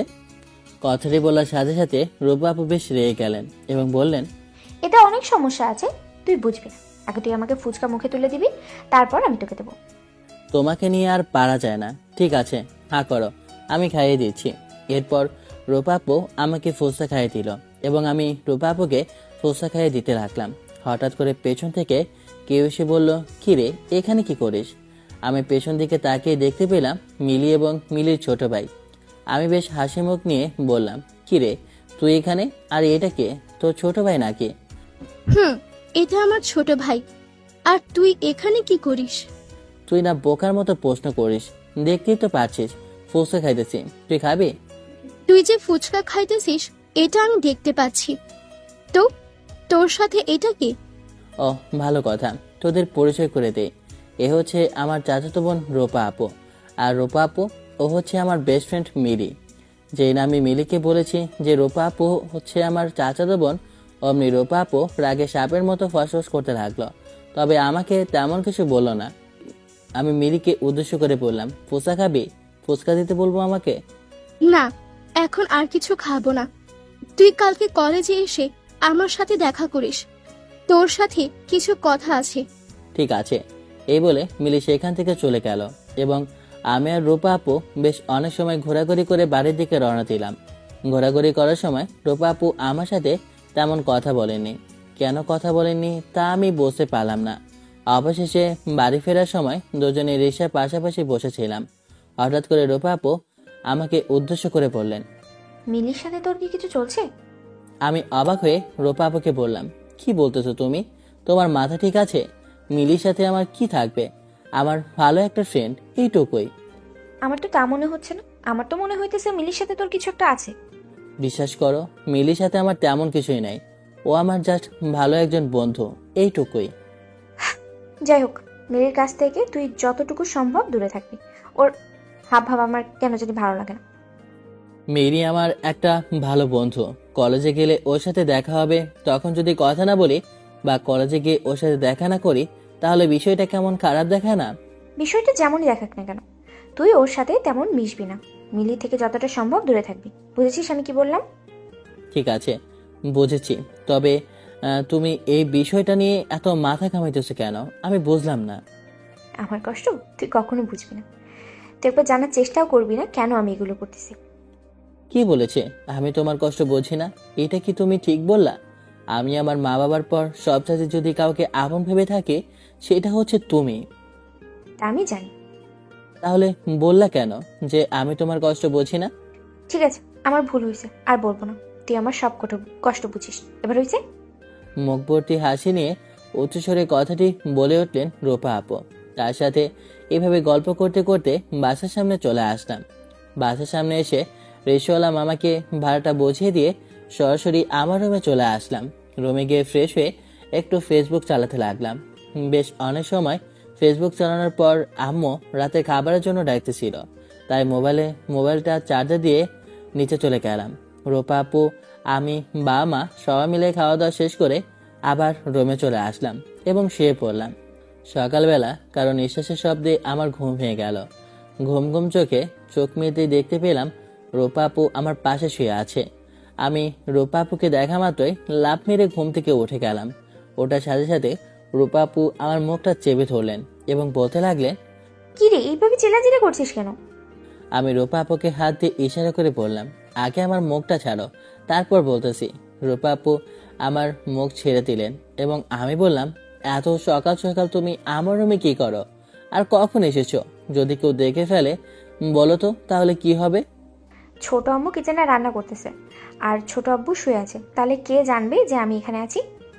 তারপরও যদি দেখে ফেলে তাহলে কি হতো বুঝতে পারতেছো? কথাটি শোনা মাত্র রূপা আপু ভাব নিয়ে বলতে লাগলেন, কি আর হবে, আমি আমার বরের রুমে এসেছি, এতে কার কি? যত সহজে কথাগুলো বলে ফেলা যায়, আসলে বিষয়টা এতটাও সহজ না। বিষয়টা খুবই সহজ, তুই শুধু শুধু জটিল করতেছিস। একবার সহজভাবে ভাব, দেখবি আসলে সহজ। ঠিক আছে, সহজভাবে পরে ভাববো। এখন যাও, আমি ফ্রেশ হব। এত কষ্ট করে সবার চোখ ফাঁকি দিয়ে তোর রুমে আসছি চলে যাওয়ার জন্য নাকি? তাহলে কেন আসো শুনি? কেন আবার আসবো, তোকে আদর করতে আসছি। কথাটি শোনা মাত্রই আমার কিরকম যেন লজ্জা লজ্জা লাগতেছিল। আমি লজ্জা মাখা মুখ নিয়ে রূপা আপুকে বললাম, তুমি কি সব বলো না, যেন লজ্জা শরমে বাড়াই নাই। বউ তার বরকে আদর করবে, এখানে লজ্জার কি আছে? এখন আমাকে আদর করো, তারপরে যাবো। আমি পারবো না। রূপা বেশ বিরক্তি ভরা মুখ নিয়ে বলতে লাগলো, ঠিক আছে, আমার হক কিভাবে আদায় করতে হয় তা আমি ভালো করেই জানি। কথাটি বলার সাথে সাথে রূপা আপু আমার উপর ঝাঁপিয়ে পড়ল এবং আমার ঠোঁট দুটো তার নিজের দখলে নিয়ে নিল। আমার সারা শরীর যেন শিহরিত বয়ে গেল। এক অন্যরকম অনুভূতি ফিল করতে লাগলাম। আমিও নিজেকে কন্ট্রোল করতে না পেরে রূপা আপুর সাথে তাকে ছায়া দিতে লাগলাম। প্রায় 3 মিনিট এভাবে থাকার পর হঠাৎ করে আমার ঠোঁট দুটো মুক্ত করে দিলেন। লজ্জা মাখা মুখ নিয়ে দৌড়ে আমার রুম থেকে বের হয়ে গেল। আমিও বসা থেকে আবার শুয়ে পড়লাম এবং ভাবতে লাগলাম এতক্ষণ আমার সাথে কি হয়ে গেল। সকালে নাস্তা শেষ করে মোবাইল নিয়ে বসে পড়লাম এবং কিছুক্ষণ ফেসবুক চালানোর পর রেডি হয়ে কলেজের দিকে রওনা দিলাম। কলেজে পৌঁছানোর পর বন্ধুরা সবাইকে দেখতে গেলাম। কলেজে পৌঁছানোর পর বন্ধুরা সবাই দেখতে পেলাম ক্যাম্পাসে বসে বসে আড্ডা দিতেছে। তো আমিও সরাসরি কোনো দিকে না থেকে বাইক রেখে বন্ধুদের সামনে চলে আসলাম এবং সবার সাথে কৌশল বিনিময় করে বসলাম। হঠাৎ রিশাদ বলে উঠল, কি রে, এত লেট করে আসলি কেন? আমি বেশ অবাক হয়ে পড়লাম। কই লেট করে আসলাম, তোরা বুঝি আমার অনেক আগে চলে এসেছিস? আগেই তো আসছি, তুই তো মাত্রই আসলি, জানবি কিভাবে আমরা কখন আসছি? অপর পাশ থেকে জয় বলে উঠল, কিরে তোরা আসার সাথে সাথেই ঝগড়া শুরু করে দিয়েছিস? জয়ের কথা শোনার সাথে সাথে রিশাদ বলে উঠল, ঝগড়া কখন করলাম? ওরে শুধু জিজ্ঞেস করতেছিলাম ও এত লেট করে কেন আসলো, এইটুকুই। এখানে ঝগড়া করার কি আছে? সে যাই হোক, শাহাদাত, তোকে মিলি কি কারণে যেন খুঁজছিল। আমি বেশ অবাক হয়ে বললাম, কে বললো তোকে মিলি আমাকে খুঁজতেছে? পকেট থেকে ফোনটা বের করে ফোন হাতে নিয়ে দেখলাম কল অথবা মেসেজ আসে কিনা, কিন্তু কোনো SMS বা ফোন আসে নাই। মিলি আমাকে খুঁজলে অবশ্যই ফোন দিত অথবা মেসেজ দিত। তা আমি কিভাবে বলবো ফোন কেন দেয় নাই? আমাকে এসে জিজ্ঞেস করলো তুই কলেজে আসছিস কিনা, তাই আমি তোকে বললাম। ঠিক আছে, তোরা এখানেই থাক, আমি একটু মিলির সাথে দেখা করে আসতেছি। আমি ভুলে গিয়েছিলাম যে মিলি আমাকে কালকে বলেছিল যে কলেজে এসে দেখা করতে। তো বেশি কিছু না ভেবে পকেট থেকে ফোনটা বের করে মিলির নাম্বারে কল দিলাম এবং কলটি কিছুক্ষণ পর রিং হওয়ার পর কলটা রিসিভ হওয়ার সাথে সাথে আমি মিলিকে কিছু বলতে না দিয়ে বলতে লাগলাম, কিরে তুই নাকি আমাকে খুঁজতেছিলি? কই না তো, আমি আবার তোকে কখন খুঁজতে গেলাম? আমি বেশ অবাক হয়ে পড়লাম। এইমাত্রই তো রিশাদ আমাকে বলল যে তুই নাকি আমার কথা জয়কে জিজ্ঞেস করেছিস যে আমি কলেজে আসি কিনা। আমার কথাটি শোনার পর মিলি স্বাভাবিক কণ্ঠে বলে উঠল, তা জিজ্ঞেস করেছিলাম, ক্যাম্পাসের সবাই ছিল, তোকে দেখতে পাচ্ছিলাম না, তাই আর কি। ও আচ্ছা, তুই এখন কোথায় আছিস? এই তো ক্যাম্পাসে আছি। ঠিক আছে, তুই আমাদের কলেজের পাশে বটগাছের এখানে আয়, আমি এখানে আছি। কথাটি বলার সাথে সাথে মিলি ফোনটা কেটে দিল। আমিও বেশি কথা না ভেবে সরাসরি বটগাছের দিকে পা বাড়ালাম। বটগাছে নিচে যাওয়ার পর দেখতে পেলাম মিলি সেখানে বসে আছে। আমি যাওয়ার সাথে সাথে মিলিকে জিজ্ঞেস করলাম, কিরে কি অবস্থা, কেমন আছিস? মিলি খুব হাসি খুশি মুখ নিয়ে উত্তর দিল, আলহামদুলিল্লাহ ভালো আছি, তুই কেমন আছিস? আমিও হাসি মুখে উত্তর দিলাম, আলহামদুলিল্লাহ আমিও ভালো আছি। মিলি কিছুক্ষণ চোখ থেকে হঠাৎ ভয়মাখা মুখ নিয়ে বলে উঠল, দেখ শাহাদাত, তোকে আমি কিছু কথা বলবো। কথাগুলো তুই কিভাবে নিবি আমি জানি না, বাট কথাগুলো আমি মন থেকে বলতেছি এবং খুব ভেবেচিন্তে বলতেছি। আমি বেশ স্বাভাবিক কণ্ঠে বলে উঠলাম, আমার সাথে কথা বলতে তোর এত ভাবাভাবির কি আছে, বলে ফেল না। মিলি আমতা আমতা করে বলতে লাগলো, দেখ শাহাদাত, তুই তো খুব ভালো করে জানিস যে আমি ঘুরিয়ে পেঁচিয়ে কথা বলতে পারি না এবং খুব সোজা সাপটা কথা বলতে পছন্দ করি। আমি বেশ অনেকদিন যাবৎ লক্ষ্য করতেছি যে তোকে আমার খুব ভালো লাগে, তোর সাথে কথা বলতে ভালো লাগে, তোর সাথে একসাথে সময় কাটাতে ভালো লাগে, যেটা আমার অন্য সব ফ্রেন্ডের সাথে লাগে না। আমি বেশ স্বাভাবিক কণ্ঠে বলে উঠলাম, আমারও তো তোর সাথে সময় কাটাতে ভালো লাগে, তাই তো তুই আমার বেস্ট ফ্রেন্ড। ও আমরা সেই ক্লাস 6 থেকে একই সাথে পড়াশোনা করতেছি, হাই স্কুল পার করলাম, এখন কলেজে পড়তেছি, কলেজ শেষ করে ভার্সিটিতে ভর্তি হব, একসাথেই আছি এবং সামনেও থাকবো যতদিন সম্ভব হয়। আমি এই ভালো লাগার কথা বলি নাই, আমি তোকে ভালোবাসি এবং আমার বাকিটা জীবন তোর সাথেই কাটাতে চাই। এতদিন যেভাবে আমি ফ্রেন্ড হিসেবে তোর কাছে ছিলাম, বাকিটা জীবন তোর লাইফ পার্টনার হিসেবে তোর পাশে থাকতে চাই। মিলির কথাগুলো শোনার সাথে সাথে আমার পা নিচ থেকে যেন মাটি সরে গেল। কি বলছে ও এগুলো? তাছাড়া মিলিকে আমি সবসময় ফ্রেন্ড হিসেবে দেখি, ও আমার খুব ভালো একজন ফ্রেন্ড, জাস্ট এইটুকুই। কিন্তু এখন যদি আমি ওকে মুখের উপর না করে দেই তাহলে ও খুব কষ্ট পাবে, তাই ওকে কোনো রকম বুঝে সুঝে বাসায় পাঠিয়ে দিলাম এবং বললাম, দেখ মিলি, তুই যে কথাগুলো বলতেছিস এগুলো কখনো সম্ভব না, কারণ তোকে আমি কখনো এভাবে দেখি নাই বা তোকে নিয়ে কখনো আমি চিন্তাই করিনি। তোকে আমি খুব ভালো একজন বন্ধু হিসেবে দেখি, তো এগুলো আমাদের দুজনের মধ্যে কখনোই সম্ভব না। কথাগুলো শোনার পরে মিলি খুব কাঁদো কাঁদো কণ্ঠে বলে উঠল, কেন সম্ভব না?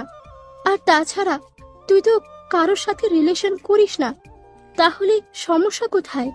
রূপা আপুর কথা মিলিকে বলবো ভাবতেছিলাম, হঠাৎ আবার চিন্তা করলাম এখন যদি রূপা আপুর কথা মিলিকে বলি, রূপা আপুর সাথে আমার ফ্যামিলি চাইতেছে যে আমাদের বিয়ে দিতে। এই কথা শোনার পর মিলি খুব কষ্ট পাবে, যার কারণে আমি কথাটি না বলে ওকে বুঝিয়ে বাসায় পাঠিয়ে দিলাম। নেলিকে বললাম, এই বিষয়টা নিয়ে আমরা পরে আলোচনা করব। মিলি বেশি কথা না বাড়িয়ে কলেজ থেকে বাইরে চলে গেল। আমিও বটগাছের ওখান থেকে কলেজ ক্যাম্পাসে চলে গেলাম এবং দেখতে পেলাম সবাই সেখানে বসে আড্ডা দিচ্ছে। সবার সাথে কিছুক্ষণ আড্ডা দিয়ে বাড়িতে চলে আসলাম। চারদিকে সন্ধ্যার অন্ধকার নেমে আসতেছে, সূর্য মামাও ডুবে যাচ্ছে। মাগরিবের আজান কিছুক্ষণ আগে দিয়েছে। পকেটে হাত দিয়ে দেখতে পেলাম একটি সিগারেট অবশিষ্ট রয়েছে। সিগারেটটি হাতে নিয়ে ছাদে চলে গেলাম। ছাদে গিয়ে সিগারেটটি ধরিয়ে সিগারেট টানতে লাগলাম এবং ধোঁয়াগুলো ওপরের দিকে ছড়িয়ে দিতে লাগলাম আর পরিবেশটা উপভোগ করতে লাগলাম। সিগারেটটি বেশ কিছুটা খাওয়ার পর হঠাৎ পেছন থেকে বলে উঠল, সাদাত, তুই সিগারেট খাচ্ছিস? আমি এক্ষুনি ছোট মুখে বলে দেবো। পেছন দিকে তাকিয়ে দেখতে পেলাম রূপা আপু বেশ রাগান্বিত কণ্ঠে কথাটি বলে উঠল এবং রূপা আপুর কথাটি শোনার সাথে সাথে আমার দম বন্ধ হয়ে আসতে লাগলো। কারণ আম্মু যদি জানতে পারে আমি সিগারেট খাই তাহলে আম্মু বাবাকে বলে দেবে, আর বাবা জানলে তো আমি শেষ। ছাদে ওঠার সময় ছাদের গেটটা লক করতে ভুলে যাওয়ার কারণে যে এরকম একটা পরিস্থিতিতে পড়তে হবে তা আমি কখনো ভাবতেই পারিনি। রূপা আপু বেশি কিছু না বলে সোজা নিচের দিকে চলে যেতে লাগলো। আমি দৌড়ে গিয়ে রূপা আপুর হাতটা ধরে টান দিয়ে আমার কাছে নিয়ে আসলাম ও বলতে লাগলাম, প্লিজ তুমি কথাটা আম্মুকে বলো না। রূপা আপু বেশ রেগে, বলবো অবশ্যই, আমি ছোট আম্মুকে বলবো তুই এসব আজে বাজে জিনিস খাস। আমি যদি ছোট আম্মুকে এগুলো না বলি তাহলে তুই তো আবার এগুলো খাবি। আমি গম্ভীর মুখ করে বলতে লাগলাম, আর কখনোই খাবো না। তারপরে তুমি আম্মুকে বললো না। না না না, আমি তো তোর কথা শুনবো না। আমি সরাসরি ছোট আম্মুকে বলে দেবো তুই এসব আজে বাজে জিনিস খাস। সামান্য একটা সিগারেট খাচ্ছিলাম, এর জন্য এরকম করতে হয়? আর খাবো না বললাম তো। তুই সিগারেট খাওয়াকে সামান্য একটা বিষয় বলতেছিস? আজকে সিগারেট খাস, কালকে গাঁজা খাবি, এর পরের দিন আরো খারাপ খারাপ জিনিস খাবি। তুই মনে করেছিস আমি জানি না এগুলো?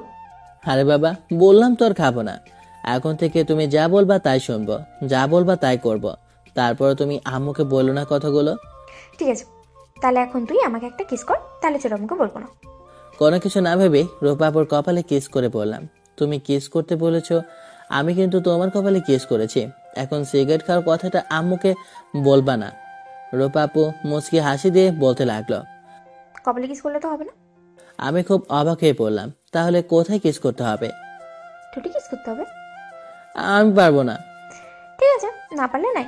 আমি এখনই গিয়ে ছোট আম্মুকে কথাগুলো বলতেছি যে তুই সিগারেট খাস আর আজেবাজে ছেলেদের সাথে মিশিস। কথাগুলো বলে যেই না রূপাপুর সামনের দিকে পা বাড়ালো, অমনি পেছন থেকে তার হাতটা ধরে টান দিয়ে আমার কাছে নিয়ে এলাম। কাছে বলতে খুব কাছে। রূপাপুর নিঃশ্বাসের শব্দ আমি শুনতে পাচ্ছি এবং রূপাপুর নিঃশ্বাস আমার মুখে এসে লাগছে। আস্তে আস্তে রূপাপুর নিঃশ্বাস ভারী হতে লাগলো। হঠাৎ করে তার অপরূপ মায়াভরা চোখ দুটি বন্ধ করে দিল। আমার ভিতরেও কিরকম যেন মোহের মতো কাজ করতেছিল।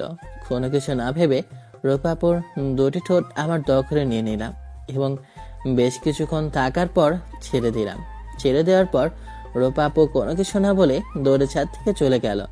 আমিও আস্তে আস্তে হেঁটে হেঁটে আমার রুমে চলে আসলাম এবং শুয়ে শুয়ে ভাবতে লাগলাম, রূপাপু যেরকম শুরু করেছে এতে করে তাকে না ভালোবেসে থাকাই যাবে না। ল্যাপটপটা ওপেন করে বেশ কিছুক্ষণ ফেসবুকিং করতে লাগলাম। করার এক পর্যায়ে রূপাপুর দরজায় নক দিয়ে বলল, ভেতরে আসবো? আমি ল্যাপটপের স্ক্রিন থেকে চোখটা সরিয়ে রূপাপুর দিকে তাকিয়ে হাসি মুখ নিয়ে বললাম, আসো। রূপাপু রুমে এসে আমার পাশেই বসলো ও বলতে লাগলো, কি করতেছিস? তেমন কিছু নয়, এমনি একটু ফেসবুকিং করতেছিলাম। কিছু বলবা? ছোট আম্মু তোকে খাবারের জন্য নিচে ডাকছে। ঠিক আছে, তুমি নিচে যাও, আমি ফ্রেশ হয়ে আসতেছি। ল্যাপটপটি অফ করে আমি ওয়াশরুমে ফ্রেশ হওয়ার জন্য চলে গেলাম ও ল্যাপটপের পাশেই আমার ফোন রাখা ছিল এবং কিছুক্ষণ পর যখন বের হলাম তখন দেখতে পেলাম রূপাপু আমার ফোন দেখতেছে এবং কান্না করতেছে। আমি যেই না জিজ্ঞেস করলাম কি দেখতেছো ফোনে, অমনি রূপাপু ফোনটা রেখে কান্না করতে করতে রুম থেকে চলে গেল। আমি অবাক হয়ে ভাবতে লাগলাম, রূপাপুর আবার কি হলো? ফোনে কি এমন দেখলো যে কান্না করে দিল? 7-5 না ভেবে ফোনটা হাতে নিয়ে যা দেখলাম তা দেখে আমার মাথায় আকাশ ভেঙে পড়লো। আমি দেখলাম মিলি মেসেজ করেছে এবং বেশ অনেকগুলো মেসেজ করেছে। মেসেজগুলো ওপেন করে আমি মাথায় হাত দিয়ে বসে পড়লাম, কারণ মিলি এমন কিছু কথাবার্তা লিখেছে যেগুলো দেখেই রূপাপু কান্না করতে করতে চলে গেছে। মিলি লিখেছে, কি রে, কি করতেছিস? এরপর আরেকটি মেসেজ লিখেছে, আমি তোকে খুব মিস করতেছি, তুই কি আমাকে মিস করতেছিস? এবং শেষে যেই মেসেজটা করেছে সেই মেসেজটি লিখেছে আই লাভ ইউ। আমি কিছুক্ষণ বিছানায় বসে রইলাম এবং ভাবতে লাগলাম রূপাপুকে কিভাবে বোঝাবো সম্পূর্ণ বিষয়টি, যে এখানে আমার কোনো দোষ নেই। বেশ কিছুক্ষণ ভেবে কোনো কিছু পেলাম না, অবশেষে নিচে চলে গেলাম খাবার খাওয়ার জন্য, কারণ সেখানে হয়তো বা রূপা আপু থাকবে। খাবারের টেবিলে যাওয়ার পর হতাশ হওয়া ছাড়া কোনো উপায় ছিল না, কারণ সেখানে গিয়ে দেখতে পেলাম রূপা আপু নেই। আমাকে দেখা মাত্র আম্মু বলতে লাগলেন কি করতেছিলি এতক্ষণ? সেই কখন থেকে তোকে ডাকতে রূপাকে পাঠিয়েছি, এখন আসলি? তেমন কিছু না, এমনি একটু লেট করে আসলাম, কিছু কাজ ছিল। ঠিক আছে, এখন বস, তাড়াতাড়ি খাবার খা। আম্মু আমার প্লেটে খাবার সার্ভ করেছিল এবং আমি আম্মুকে বললাম, আম্মু রূপা আপুকে দেখতেছি না, কোথায় সে, খাবে না? কথাটি জিজ্ঞেস করার পর আম্মু মন খারাপ করে বলতে লাগলেন, তোকে ডাকতে পাঠানোর পরও যখন তোকে ডেকে আসলো তখন বললো ওর নাকি খেতে ইচ্ছে করতেছে না, ক্ষুধা নাই, পরে খাবে। আমি এত করে ডাকলাম, তারপরও আসলো না, চলে গেল। এখন রুমের দরজা বন্ধ করে শুয়ে আছে। রূপা আপুর খাবার না খাওয়ার কারণ যদিও আম্মু জানে না, কিন্তু আমি খুব ভালো করে বুঝতে পেরেছি যে কেন রূপা আপু খাবার না খেয়ে শুয়ে আছে। এখন যদি আম্মুকে রূপা আপুর খাবার না খাওয়ার কারণটা বলি তাহলে আম্মু খুব রাগ করবে বা আমাকে বকবে, যার কারণে আমি আম্মুকে বলতে লাগলাম, আম্মু আমি রূপা আপুকে ডেকে আসি, দেখে আসি কিনা। ঠিক আছে, যা খাবার খাওয়ার জন্য ডেকে দেখে আসি কিনা। বেশি কথা না বলে সরাসরি আমি রূপা আপুর রুমের সামনে চলে গেলাম, গিয়ে দরজায় নক করতে লাগলাম, কিন্তু বেশ কিছুক্ষণ নক করার পরও ভেতর থেকে কোনো সাড়া আসলো না।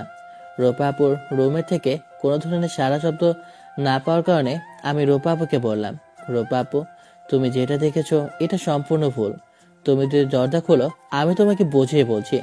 কথাগুলো বলার পরও কোনো কাজ হলো না, কারণ এরপরও ভেতর থেকে কোনো সাড়া শব্দ আসলো না। আমি আবার বললাম, দেখো তুমি যদি খাবার না খাও তাহলে আমিও কিন্তু খাবার খাবো না। এবার রূপা আপু রুমের ভেতর থেকে কান্না মাখা কণ্ঠে বলতে লাগলেন, তুই খাবার না খেলে আমার কি কি হোস তুই আমার? রূপা আপুর কথা শোনার পর আমার খুব ভালো লাগতেছিল, কারণ আমি ভাবতেছিলাম আবার কোনো দুর্ঘটনা ঘটালো কিনা বা কোনো আজে বাজে চিন্তা ভাবনা থেকে রূপা আপু কিছু করে ফেললো কিনা। আমি বেশ আদরে কণ্ঠে বলতে লাগলাম, আমি তোমার কি হই তুমি জানো না? এবার রূপা আপু বেশ রাগান্বিত কণ্ঠে বলে উঠলেন, বেশি ঢং করবি না আমার সামনে, যা এখান থেকে, আমার ভালো লাগতেছে না। ঢং কখন করলাম? প্লিজ দরজা খোলো। বললাম তো খুলবো না, এখন যা তো, আমার বিরক্ত করিস না। আমি জাস্ট তোমাকে কিছু কথা বলবো, এর জন্য দরজাটা খোলো। কথাগুলো বলে আমি চলে যাব। যা বলার বাইরে থেকেই বল। কি এমন কথা বলবি তুই? আমি খুব ভালো করেই জানি আসলে আমি বোকা, শুধু শুধু তোকে ভালোবেসে গেলাম, বিনিময়ে শুধু কষ্টটাই পেলাম।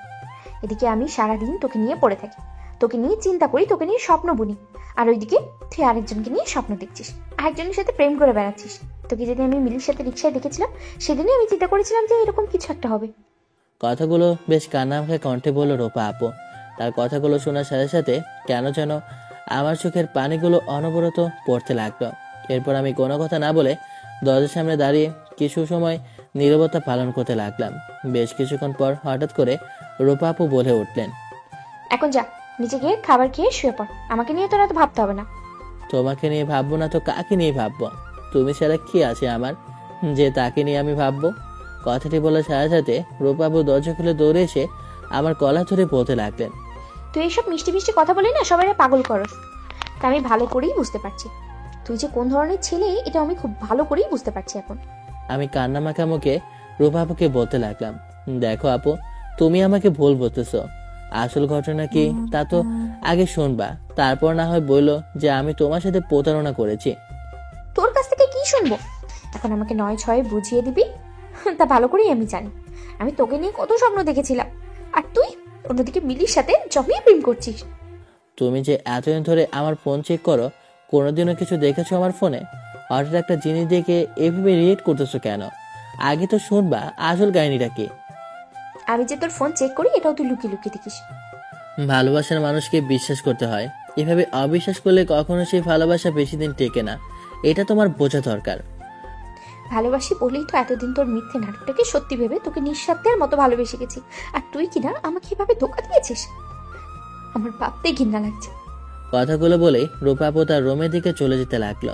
জিনা রূপাপু রুমের দিকে চলে যেতে লাগলো, অমনি আমি তার হাত ধরে টান দিয়ে আমার কাছে নিয়ে আসলাম এবং তার মাথায় হাত দিয়ে বলতে লাগলাম, বিশ্বাস করো, মিলির সাথে আমার কোনো প্রেমের সম্পর্ক নেই।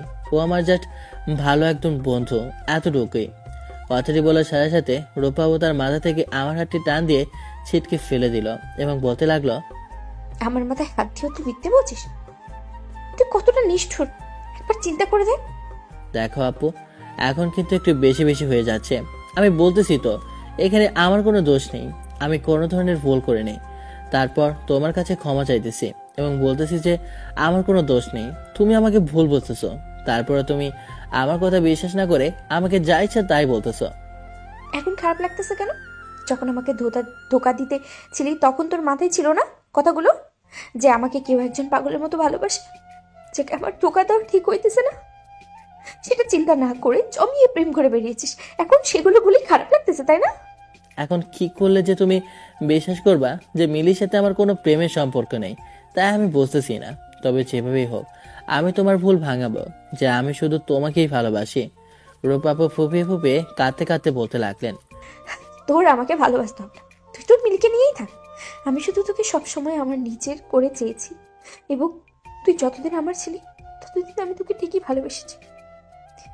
কিন্তু এখন আর তুই আমার নাই, এখন তুই অন্য কারোর। তাই এখন থেকে আমিও তোকে নিয়ে আর কখনো পাবো না।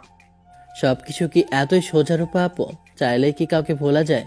সত্যি কি তুমি পারবা আমাকে ভুলে থাকতে, নাকি আমি পারবো তোমাকে ভুলে থাকতে? বলো। রূপা আপু কোনো কথা না বাড়িয়ে সরাসরি তার রুমে ঢুকে দরজার ভিতর থেকে লক করে দিল। আমি ওর বেশি কথা না বলে আমার রুমে চলে আসলাম। আমি এখন খুব ভালো করে বুঝতে পারতেছি যে এখন রূপা আপুর মাথায় কিছু ঢুকবে না। আর সবচেয়ে বড় কথা হচ্ছে, এখন আমি রূপা আপুকে যত ভালো কথাই বলি না কেন সেটা বুঝতে চাইবে না।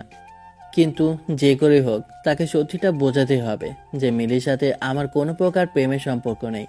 এগুলো নিয়ে ভাবতেছিলাম, হঠাৎ মাথায় আসলো আজকে সম্পূর্ণ ঘটনা আমি মিলিকে খুলে বলবো এবং মিলিকে আমাদের বাসায় নিয়ে এসে আপুকে বুঝে বলতে বলবো, যাতে করে রূপা আপু তার ভুল বুঝতে পারে এবং আমাকে আগের মতো ভালোবাসা শুরু করে।